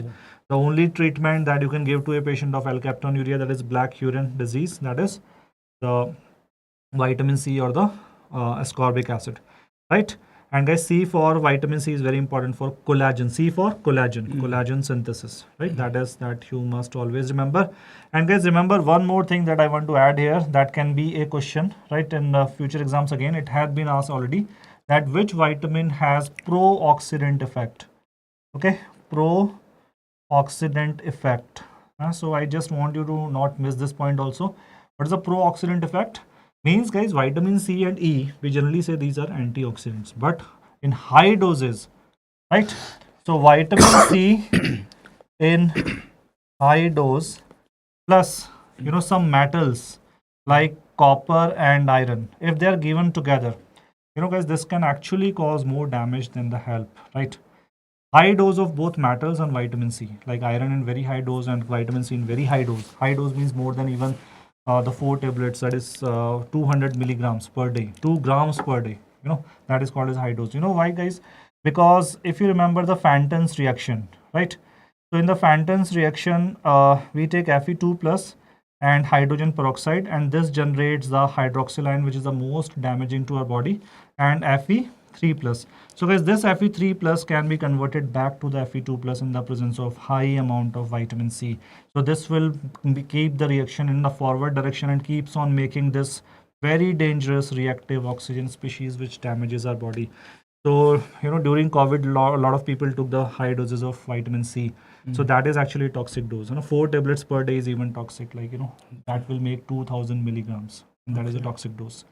Right, guys, that's all about. What will be the symptom, if any, vitamin hypertoxicity? No, I'm just talking about the bad effects of the antioxidant if it is taken in high doses. That people sometimes experiment, thinking that this is a good vitamin for hairs or nails or skin. Yes. Something like that. So I have heard biotin is good for hair. Like, is it okay to take biotin regularly for good hair? No. Yes, 10 mg can be taken because it has no side effects, no toxicity. Okay. Only few vitamins have toxicity, there, as I have already discussed with niacin. All the toxicities. Acute liver failure. And vitamin B6 is also toxic, you know, which can cause the neuropathies, sensory neuropathy especially of the lower limbs, right? And the patient is unable to walk. As per the Harrison, the patient is even not able to walk. So that is the B6. So in the water-soluble vitamins, we don't have any vitamin which is toxic except this in high doses. So this is the third one, but it rarely happens, right? Okay. And in fat-soluble vitamins, all are toxic, actually. A, D, E, K, all are toxic because they are fat-soluble and they will stay in the body for a long time in the fat deposits, right? Okay, guys, let's move on to the next question. So, a 4-year-old boy presented with a history of the night blindness. Okay, for the 1 month duration on examination, visual acuity appeared to be normal. Conjunctiva appeared lusterless, suggesting cirrhosis. So now already know the answer. Sand Anterior, on tide appearance. Which one? They call it sand on tide appearance. Sand on tide appearance. Because the tear is less, so the dust will deposit. Yes. And there will be some tear, some dust. So it will look like sand on tide. Okay, that reminds me of my Goa holiday. So anterior segment and dilated fundus examination with indirect ophthalmoscope was unremarkable. Skin examination revealed dry, horny papules with central intrafollicular plugging distributed over the extensor aspects of elbow and knee. And guys, there may be, first of all, the question is very simple because we are talking about night blindness, right? Okay, so the answer is vitamin A deficiency. But they are also talking about phrinoderma, guys. This is, you know, phrinoderma, right? Which is also called as, what is the other name? Follicular hyperkeratosis, right? And they may give you this image also, right? That is on the elbow and on the knee extensor surfaces, right? So that is phrinoderma, and this is the, you know, what do you call as cirrhosis. I was about to say it as toad skin. Toad skin, yes. This is called as toad skin. Hyperkeratosis. Right. So guys, which other condition causes toad skin? Essential fatty acid deficiency. But this doesn't cause night blindness. But guys, which mineral deficiency can cause night blindness? Mineral that is not common, but yes, in a chronic deficiency, the zinc deficiency can cause. You know why? Because guys, zinc is the component of retinol binding protein. Okay, so that is important for the action of vitamin A. And it is also important for releasing vitamin A from the liver stores, ETO cells. You know, vitamin A is stored in ETO cells. MCQ last previous exam. Where is the vitamin A stored? ETO cells. And guys, remember, zinc is important for the release or action of vitamin A. That's why it is said that zinc deficiency, always mentioned, that can cause night blindness. Unusual, but maybe a unusual question, right? Not asked till now, right? Nothing like a PYQ. Okay. This was the question which we were discussing, that she had this vitamin A deficiency. So who will take her? Who will refer her? Who will try to treat her? And then if not able to treat, then refer. Answer is definitely ASA. Trained birth attendant was an old post. She used to get 500 rupees for conducting delivery at home. But nowadays, government is trying to have more and more institutional delivery, so it is not being promoted. Of course, ANM, which is health worker female, present at sub-center level. C is at sub-center level, so C will not do home visit and screen. And Anganwadi worker, she get a 4-month training. She had a fixed monthly salary of minimum 1,500 rupees per month. And her role is to provide supplementary nutrition and to give various benefit to different age group who come to Anganwadi. Now, she don't have the role of doing the screening in the village and then treating. So the answer was not, was definitely ASA and not Anganwadi worker. Now, one more thing which ASA do and which has been asked is the money that is given under JSY scheme. How much money is given to mother and how much money is given to ASA? JSY is Janani Suraksha Yojana. Okay. Janani means mother and Suraksha is of course safety, and Yojana means program which we all are making. Like, what is your program for tonight, like that. Hai na? So in JSY, if the female belong to low performing state, money is different. If the female belong to high performing state, money is different. And again, in the money which is given to mother is different and the money which is given to ASA is different. So that's why it becomes difficult to remember. But the question has been already asked from this table. So just let's get it quickly understood how they are trying to increase delivery in hospital. So the money which is given can be remembered in this way, that ASA always gets 600, USA always get 400, because USA is in urban area, so population is more there and it is easy for her to take more pregnancy for delivery in hospitals. So ASA always 600, USA always 400, and mother never get less than ASA. So here in low performing state, mother get 1400 rupees, and half of that 700 is given to mother in high performing state. Here if we are talking about, this part is for rural area and this part of mother and Usha is for urban area. So there is less money in urban area because the people are living close to each other. So less work for ASA also. So here mother get 1000 and half of that is 500. But remember, mother never get less than ASA. So she will get 600 rupees, not 500. Now, what are the low performing states? There are total 11 states, 10, now it is 11 which are under it, but very simple to remember. 3 are Bihar, UP and MP, and then 3 are their lost brother which were divided in 2000, that is Jharkhand. We have a UK in India also, and then Chhattisgarh. So these are 6 states, plus the remaining 5 can be remembered by the mnemonic Roja, and Roja Jane Man, like that. Okay. R is for Rajasthan. O is for Odisha. Okay. J is for Jammu and Kashmir, which is now Jammu and Kashmir and Ladakh. So that's why there is 11. Previously it was only 10. And now A is for Assam. So on all these states, they are low performing because maternal and infant death are high in those states, and therefore they get more money in low performing states. So the question which came was, a female come from urban area of MP, how much money she will get? So MP is in which category? Low performing. And urban area, so mother will get 1000 and ASA will get 400 rupees. Like that, you have to use this table. So we have to remember the low and high performing states. And then the table of the money. So which is the highest performing state? Highest performing in basis of per capita income. If you see, Haryana has one of the highest per capita income, but if you look at the real indicators like maternal infant death, then of course yes, Kerala is the leading. Plus Sikkim is also doing very well. Tamil Nadu is also doing very well in that area. So this is the part from here. And then this is one question which we were discussing before starting the session a lot. A very controversial question, that breast milk is deficient in which vitamin? And whenever I discuss this question in the class, a lot of students answer vitamin D. And that's why we have taken this picture from Park itself, where it is written that milk fat is a good source of retinol and vitamin D. So that means, and human milk contain high percentage of linoleic acid and oleic acid. It is there written, but main thing is vitamin D is there in milk. It's not that vitamin D is completely absent. Of course, vitamin C is there, but it's not a very good amount, but it is more than cow and buffalo milk which is there. So vitamin C and vitamin D both are there in the milk. Vitamin C is only absent in egg.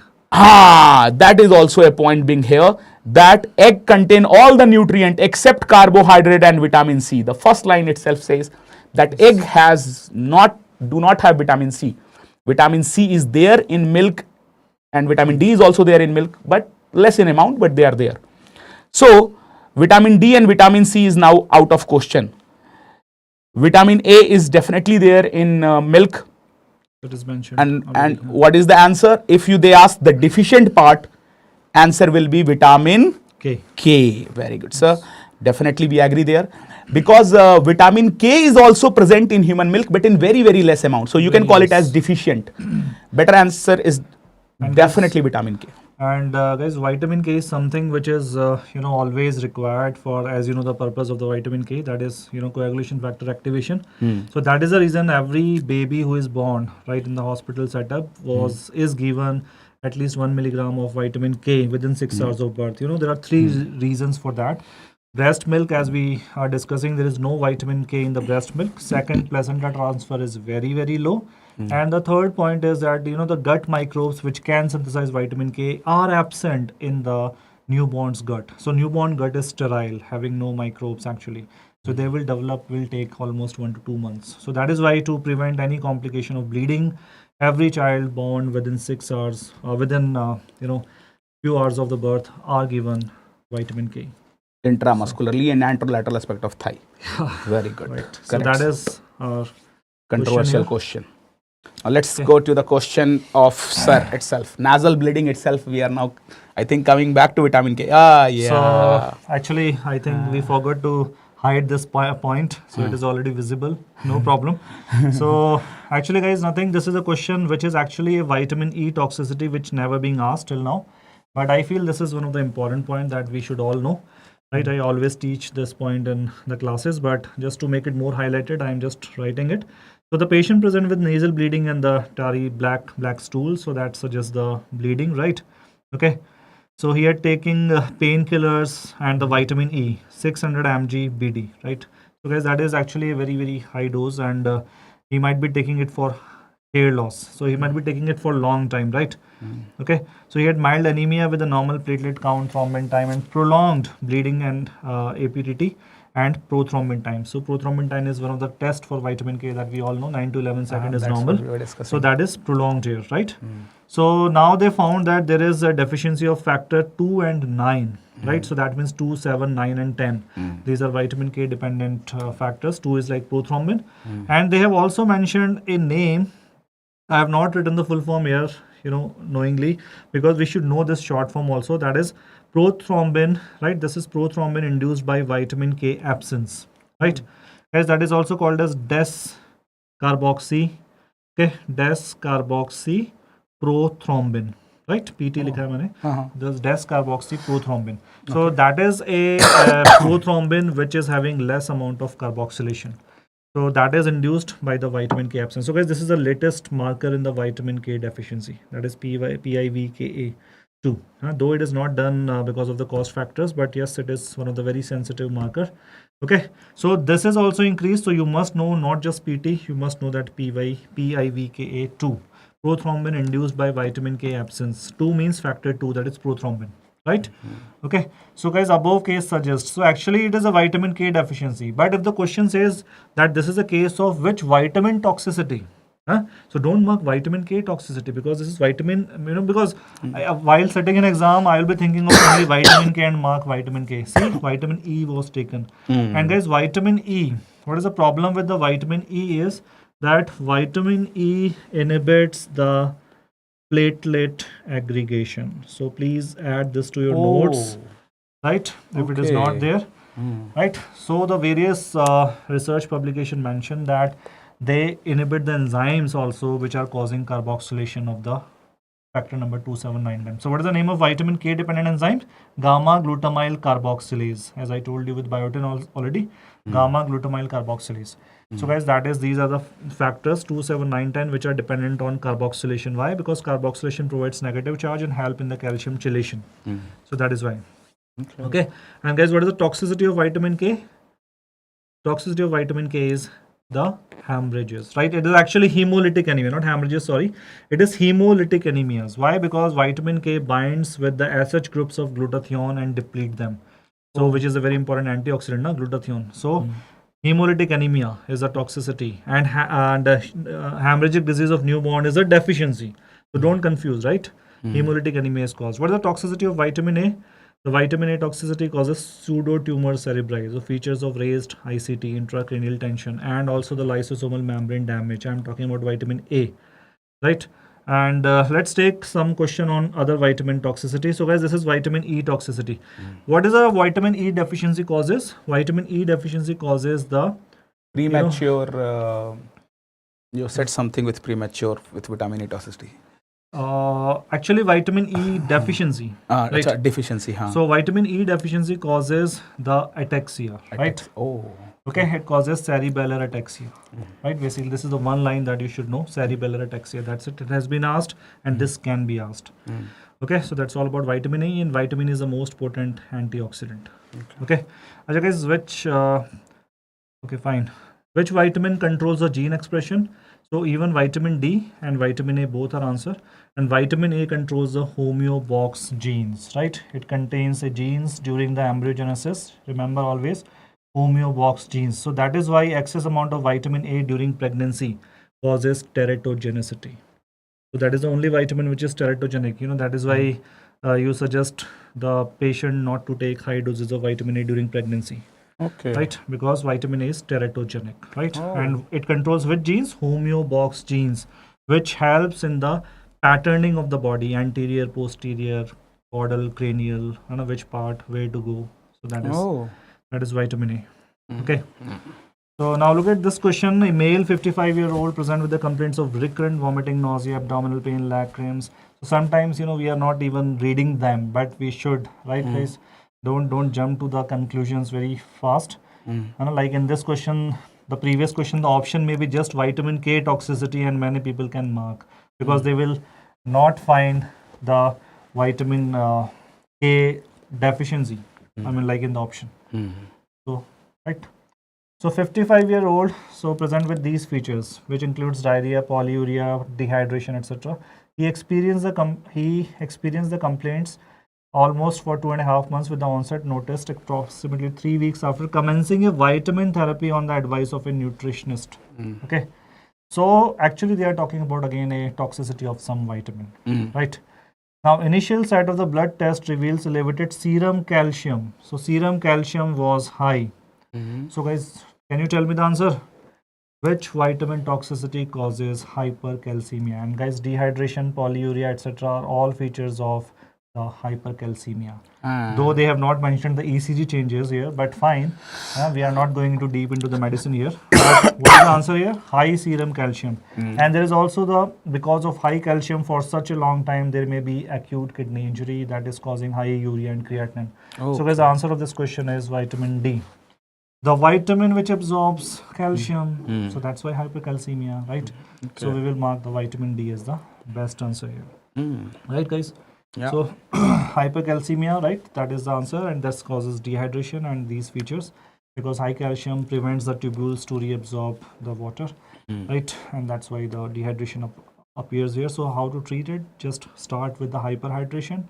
Start with some drugs like corticosteroids, which prevents the calcium reabsorption, and start with the third thing, that is furosemide, right? This was also the question, actually part of medicine. I'm not going there, that how to treat the vitamin D toxicity. So always remember. That's all about vitamin D. Because it's very common, sir. This day, when they prescribe vitamin D sachet once a week for 2 months only, patient keep taking it for 1 year whole, and then they can have this vitamin D toxicity. Guys, normally we need hardly 400 to 800 international units per day. But even 10,000 international units per day is normal. No need to remember doses, but I'm just telling you. But if somebody is taking 60,000 international unit every day, like in the sachet in the market, that can be toxic. Take it only for 8 weeks. Sir, that 10,000 was 60,000 and 10,000 as the treatment they have asked in PDA part. So that was important, sir. One more thing which I just came in my mind is that in vitamin A, we discussed the corneal cirrhosis as the first sign, not the first symptom. Yes. And the first symptom was, of course, night blindness. Yes. But if they ask what we use for screening, so corneal cirrhosis need very deep looking into the eye, which is not possible for being done by ASA and all. MOIC can do that. But so then for screening, if they ask, we use this bitot spot for screening. So there are three different things. Bitot spot is the second sign of xerophthalmia. First sign is corneal xerosis. Now, main thing which caught my attention was that how we treat it. So they ask a tricky question these days, that they give the age of the child to be more than 1 year, like 1.5 year, and then they will give the weight of the child to be less, like 7 kg they will give, and they will ask what is the dose. So looking at the age more than 1 year, it looks like the dose is 2 lakh. But if the weight is less than 8 kg, then the dose here also is 1 lakh international unit, and if the age is less than 1 year, definitely the dose is 1 lakh international unit, and 1 lakh international unit will be given on day 3 days, 0, 1 and 14. So if, remember this trick, if they have given weight less than 8 kg, do not mark 2 lakh, it is 1 lakh. And if the age is more than 1 year plus weight is more than 8 kg, then we will give 2 lakh international unit of vitamin A on day 0, 1 and 14. So this 2 lakh is only given if the weight is more than 8 kg. Okay, and 0, 1, 14 is the 3 dose. Yeah, sorry sir, just continue with that part. Just came in my mind. Okay, just I mentioned already this management part. Ah, yes sir. Corticosteroid giving it and all. Yeah. So this was actually a question asked, like how to treat the vitamin D toxicity. And if the doses are important, then yes, definitely. We should remember it. You should. 10,000 international unit per day, and 60,000 if given once a week for 8 weeks. Then very good. So guys, these were the vitamins, and 1 or 2 questions on minerals I'm taking. 27-year-old male presents with the erosions at mucocutaneous junction, right? And which is spreading to the periphery. So like start from here, spreading to the periphery. So that is one of the unique finding in, I will tell you, zinc deficiency, right guys? So remember here from this first line that this is zinc deficiency. Recurrent diarrhea, okay, of the 3 months duration. Okay, so guys, this is zinc deficiency which also present with the diarrhea. That is, in the babies we call that acrodermatitis enteropathica, but this is acquired zinc deficiency in the adult male, right? So he had hair loss, fatigability, soreness of mouth and poor wound healing. Guys, this is again one more hint here, poor wound healing. And he is married and also reported recent consultation for infertility. So guys, almost all the points are given for the zinc deficiency that we should know, right? So he was treated with steroids but no improvement. So answer is zinc here. Guys, zinc deficiency, right? Zinc deficiency presents with what? First line is this. Right, that there is a, let's say this is a baby, but you know the it starts from the corners of the mouth and then it spreads to the, so similarly at the anal or anogenital region, right, it may happen. Acro means, acrodermatitis means the end of the finger, so that is most characteristic feature in the babies with zinc deficiency, that the tips of the finger are affected, that is acrodermatitis. So acro means the end region of the body, like you know scalp, genitalia, tip of the finger and toes, like that. So end of the body, acro, like that. Okay. So what other features are there apart from these? So first question was asked, like which is the best, which is the mineral whose deficiency causes the delayed wound healing? So guys, answer is zinc. In NEET also this time they have asked, yes. Which mineral is required to maintain insulin structure? Zinc. Oh. Which mineral is causing deficiency, which mineral deficiency causes hypogonadism or the low sperm count or the impotency or the infertility? Zinc. You know guys why? Because the steroid receptor is something which is zinc finger. If you remember what is zinc finger, that's a DNA binding domain. So zinc, that is zinc dependent. So that's why the action of testosterone and other hormones which are steroid cannot be happen without zinc. So that's why impotency or infertility or the low sperm count, right? And hypojuicia, already asked in NEET PG. Hypojuicia, that means low taste sensation. Hypoosmia was not asked, but also hypoosmia, that is low smell. So that is also in the zinc deficiency. And the Dr. Ashwani discussed that, you know, risk of, you have discussed that question? No, this is the next question. We can have, we can discuss it right now. So also the question which says that a diet leading to low birth weight and preterm delivery and spontaneous abortions, okay, or even congenital malformations like anencephaly. So this is the case again with the zinc, right?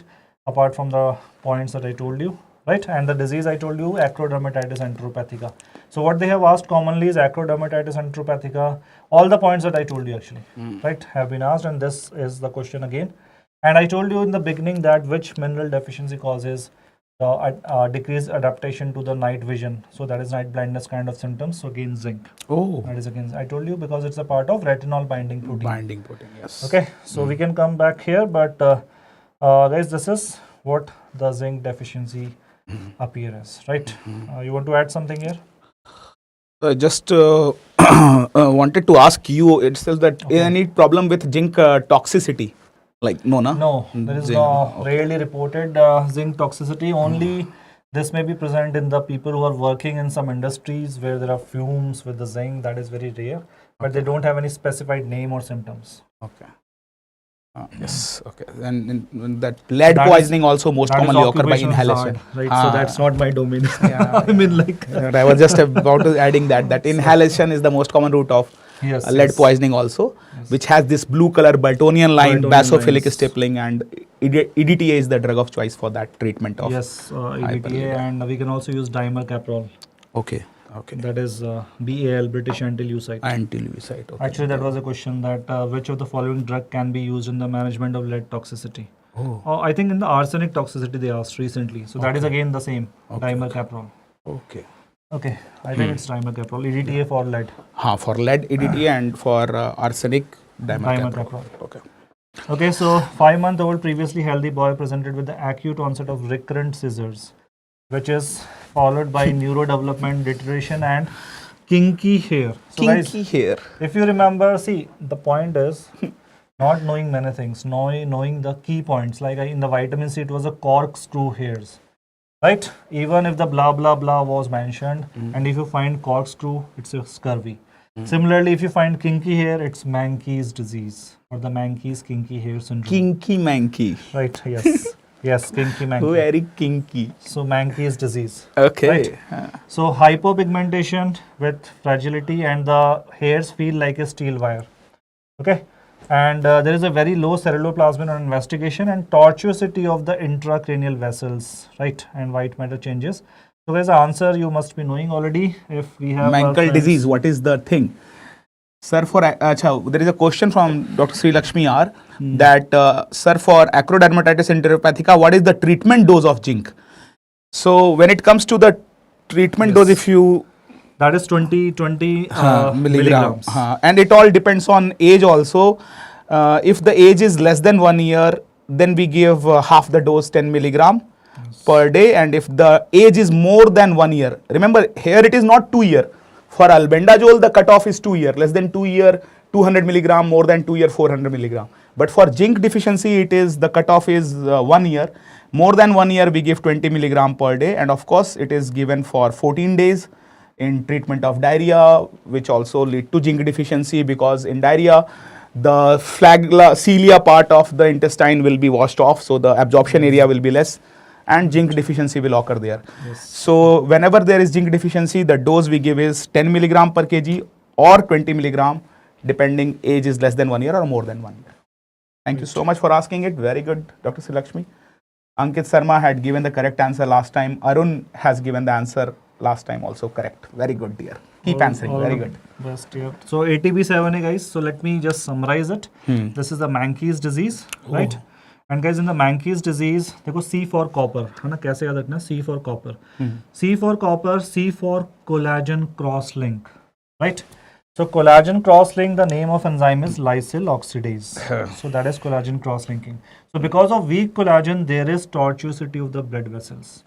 Okay, so blood vessels become weak and they become like, tortuous, twisted basically. Like my hair. Yes. Like noodles. Like so lysyl. So C for copper, C for cytochrome oxidase. So guys, that is a very important complex 4 of the electron transport chain in mitochondria. So very important for energy production. So the weakness is very common here. And the ATP7 is also deficient at blood-brain barrier. So that is also causing the copper deficiency in the brain, and the brain is unable to generate enough ATPs, and there is decline in the mental health, right? And okay, brain activity. And C for, so we are taking C for collagen cross-linking, C for cytochrome oxidase. And guys, C for color. Color means melanin. And melanin is produced by tyrosinase. So everything is C with the copper that I'm telling you. Okay, C for tyrosinase. And guys, the last C is catecholamine production. So what is the name of the enzyme? Dopamine hydroxylase.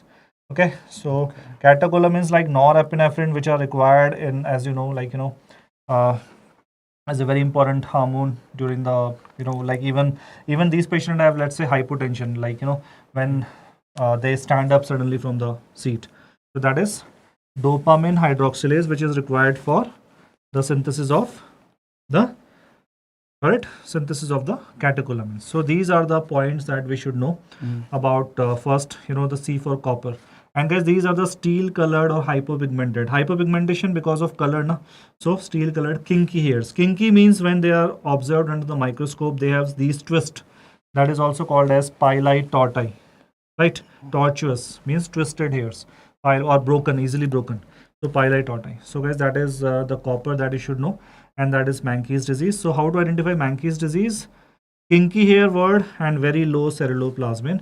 And if this word is mentioned, tortuosity of the hairs or the intracranial vessel. And guys, ATP7A is required for copper, A for absorption. And ATP7B is defective in the Wilson's disease, and that is B for biliary excretion. Oh. Right? So copper deposits.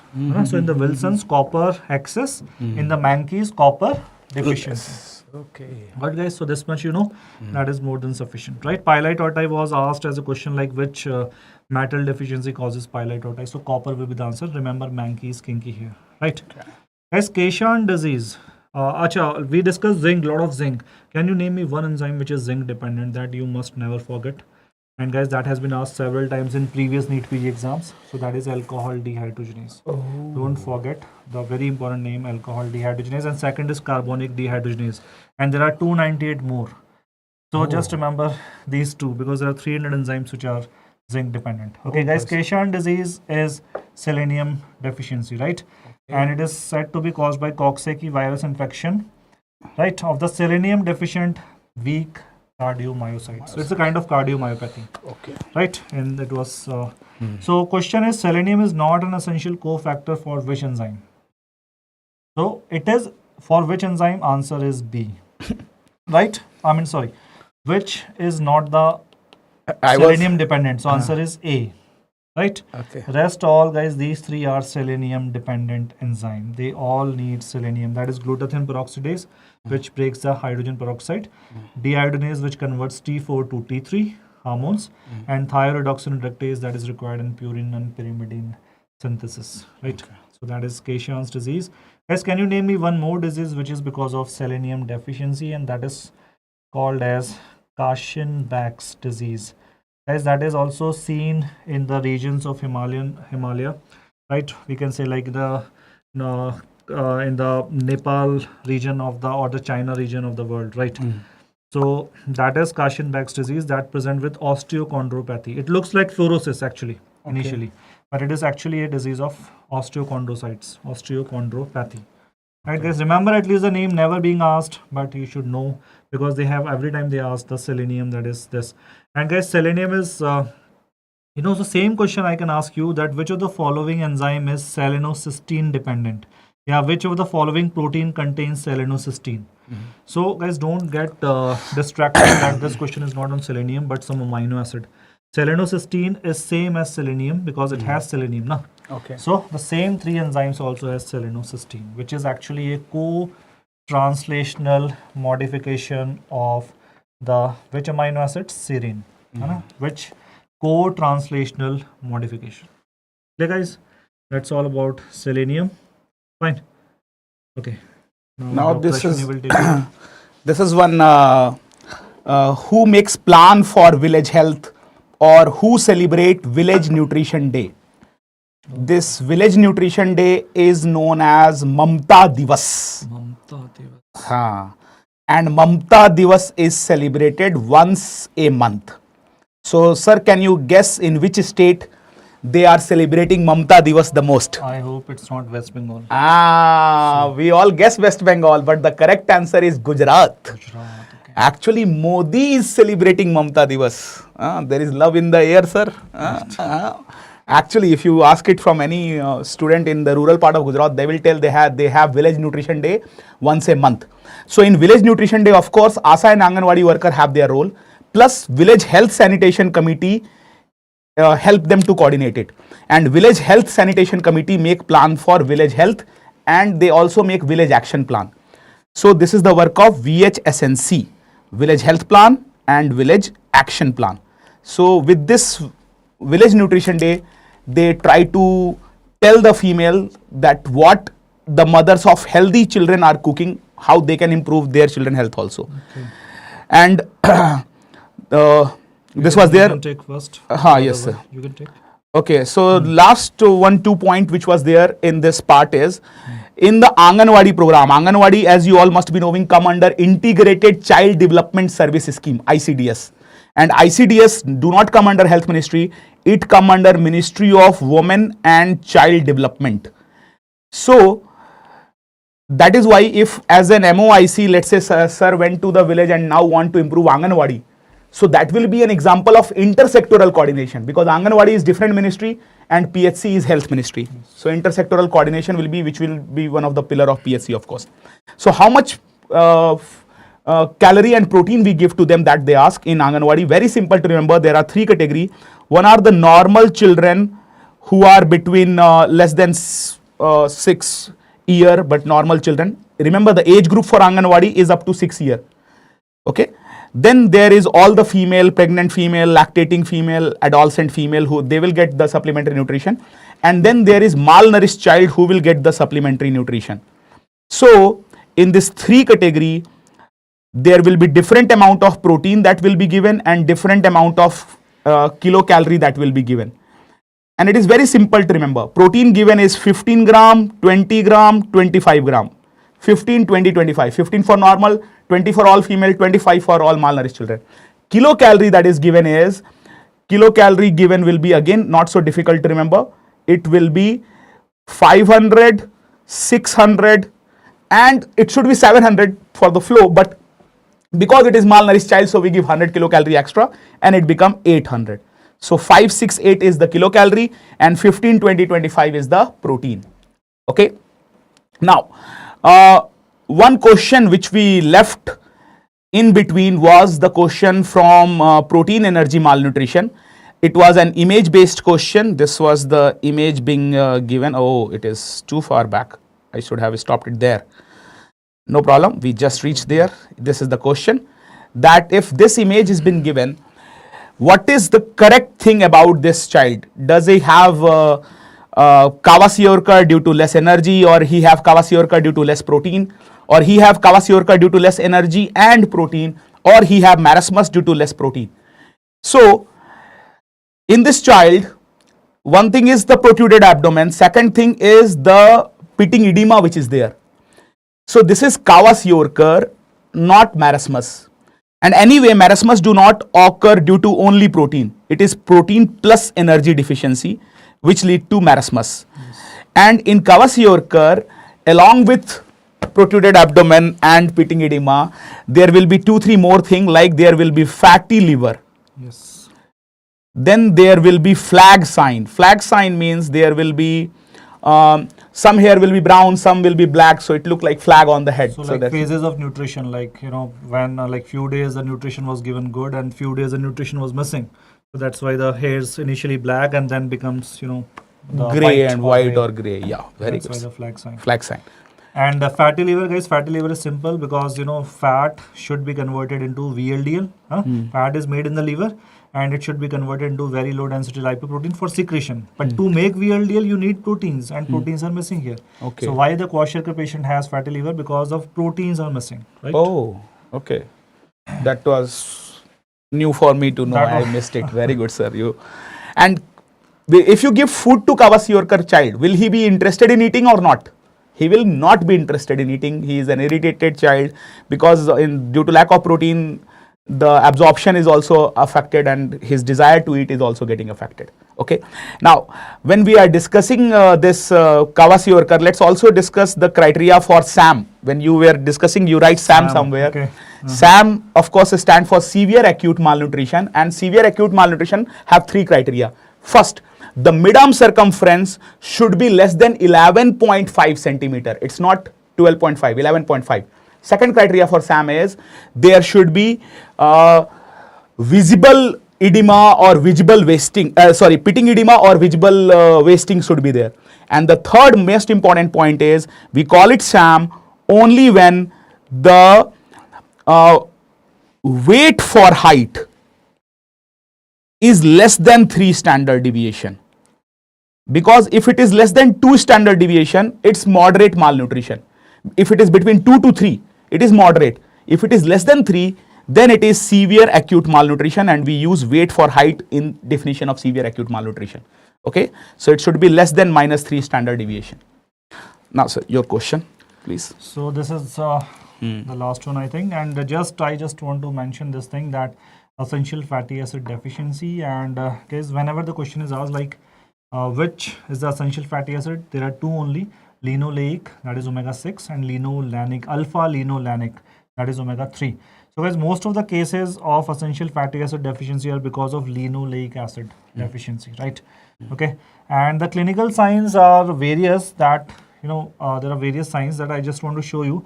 But the patient generally present with xerosis and scaly dermatitis, dry and scaly dermatitis, which is actually difficult to identify, but I just want you to remember this name, linoleic acid.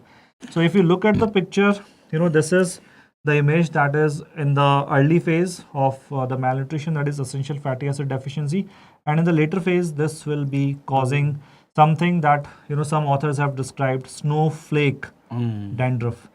So that's not the head here, but here the anterolateral aspect of the leg. So that is called as snowflake sign or the snowflake dermatitis. Okay, some authors have called this like this way. Otherwise, we can call it simply the scaly dermatitis. Okay, so this is most commonly seen because of linoleic acid deficiency, not because of the omega-3 deficiency, right? Okay, so we should remember the names of the essential fatty acids and essential amino acids, both. Because these are very common question and they went most of the time wrong. I am telling you, these minor questions that we should always remember the names of essential fatty acid and essential amino acid. We forget them easily. We remember very difficult questions like, let's say the Pompe's disease, but we are not able to remember the names of essential fatty acids. So guys, don't do that mistake. These are basics that everybody should be. And of course, linoleic is the most essential. Yes. And linolenic, second essential, 2N, so second, 1N, so first. Hai na? Yes. And that is alpha linolenic. Okay. Okay, because there is also gamma linolenic acid that is not essential. So always remember the alpha, that is the omega-3 fatty acid, which is essential. Okay. Right? And the breast milk contains the highest amount of omega-3, that is DHA. Oh. Okay, and the DHA, docosahexaenoic acid, which is actually omega-3. Okay. Right? Okay. And deficiency of DHA causes what? That was a question in NEET PG. Deficiency of DHA causes something that is called as retinitis pigmentosa. Oh. Okay. So breast milk, as Dr. Ashwani showed you the image of the parks, right? That was written that it is rich in linoleic acid, right? But omega-3, if we say, it is rich in DHA. Okay. Okay. Docosahexaenoic acid. Okay. Fine, guys. Yes. Last is this question. Only one point, that if they give you an image-based question with white patches on the teeth, mottling of teeth and all, then it represent fluorosis. This is dental fluorosis image which is given, and dental fluorosis occur if fluorine is more than 1.5. The normal fluorine which we want is 0.5 to 0.8 milligram per liter, being asked also in one of the exam. We should remember the normal range, and the normal range for chlorine is 0.5 to 0.7. So it's very similar, so easy to remember. Chlorine 0.5, 0.7, but in swimming pool, some people do hanky-panky also. So there we need more chlorine around 1, but in normal drinking water, chlorine and fluorine both are around 0.5 to 0.7. If the fluorine is less than 0.5, then what will happen? Dental caries. Okay, that's why we should brush our teeth twice, because toothpaste have fluoride. So they will prevent us from dental caries. And people who are committed or live in and all, they are brushing it twice, but single should also brush it twice. Brushing in night is more important than brushing in the day. So that's why. And if the fluorine is more than 0.8, if it is more than 1.5, this is dental fluorosis. If it is more than 3, then there can be skeletal fluorosis also, which sir was also talking about. In high selenium deficiency, there is symptom which is similar to skeletal fluorosis. Yes. And then high fluorosis also cause anemia. Okay, that's why in most of the belt of India where there is less water, there is high anemia cases also, because fluorine is high, so that is causing more anemia in those areas. Any Okay. specific reason for that? Fluorine, why fluorine causes anemia? I No don't problem. know. Let the student answer this question. No problem. Yes, I have not went into the biochem part of it, but No. I should have. I should have. And then I should know this. No, we should know the basic point also, but it is there. So that's all from our session.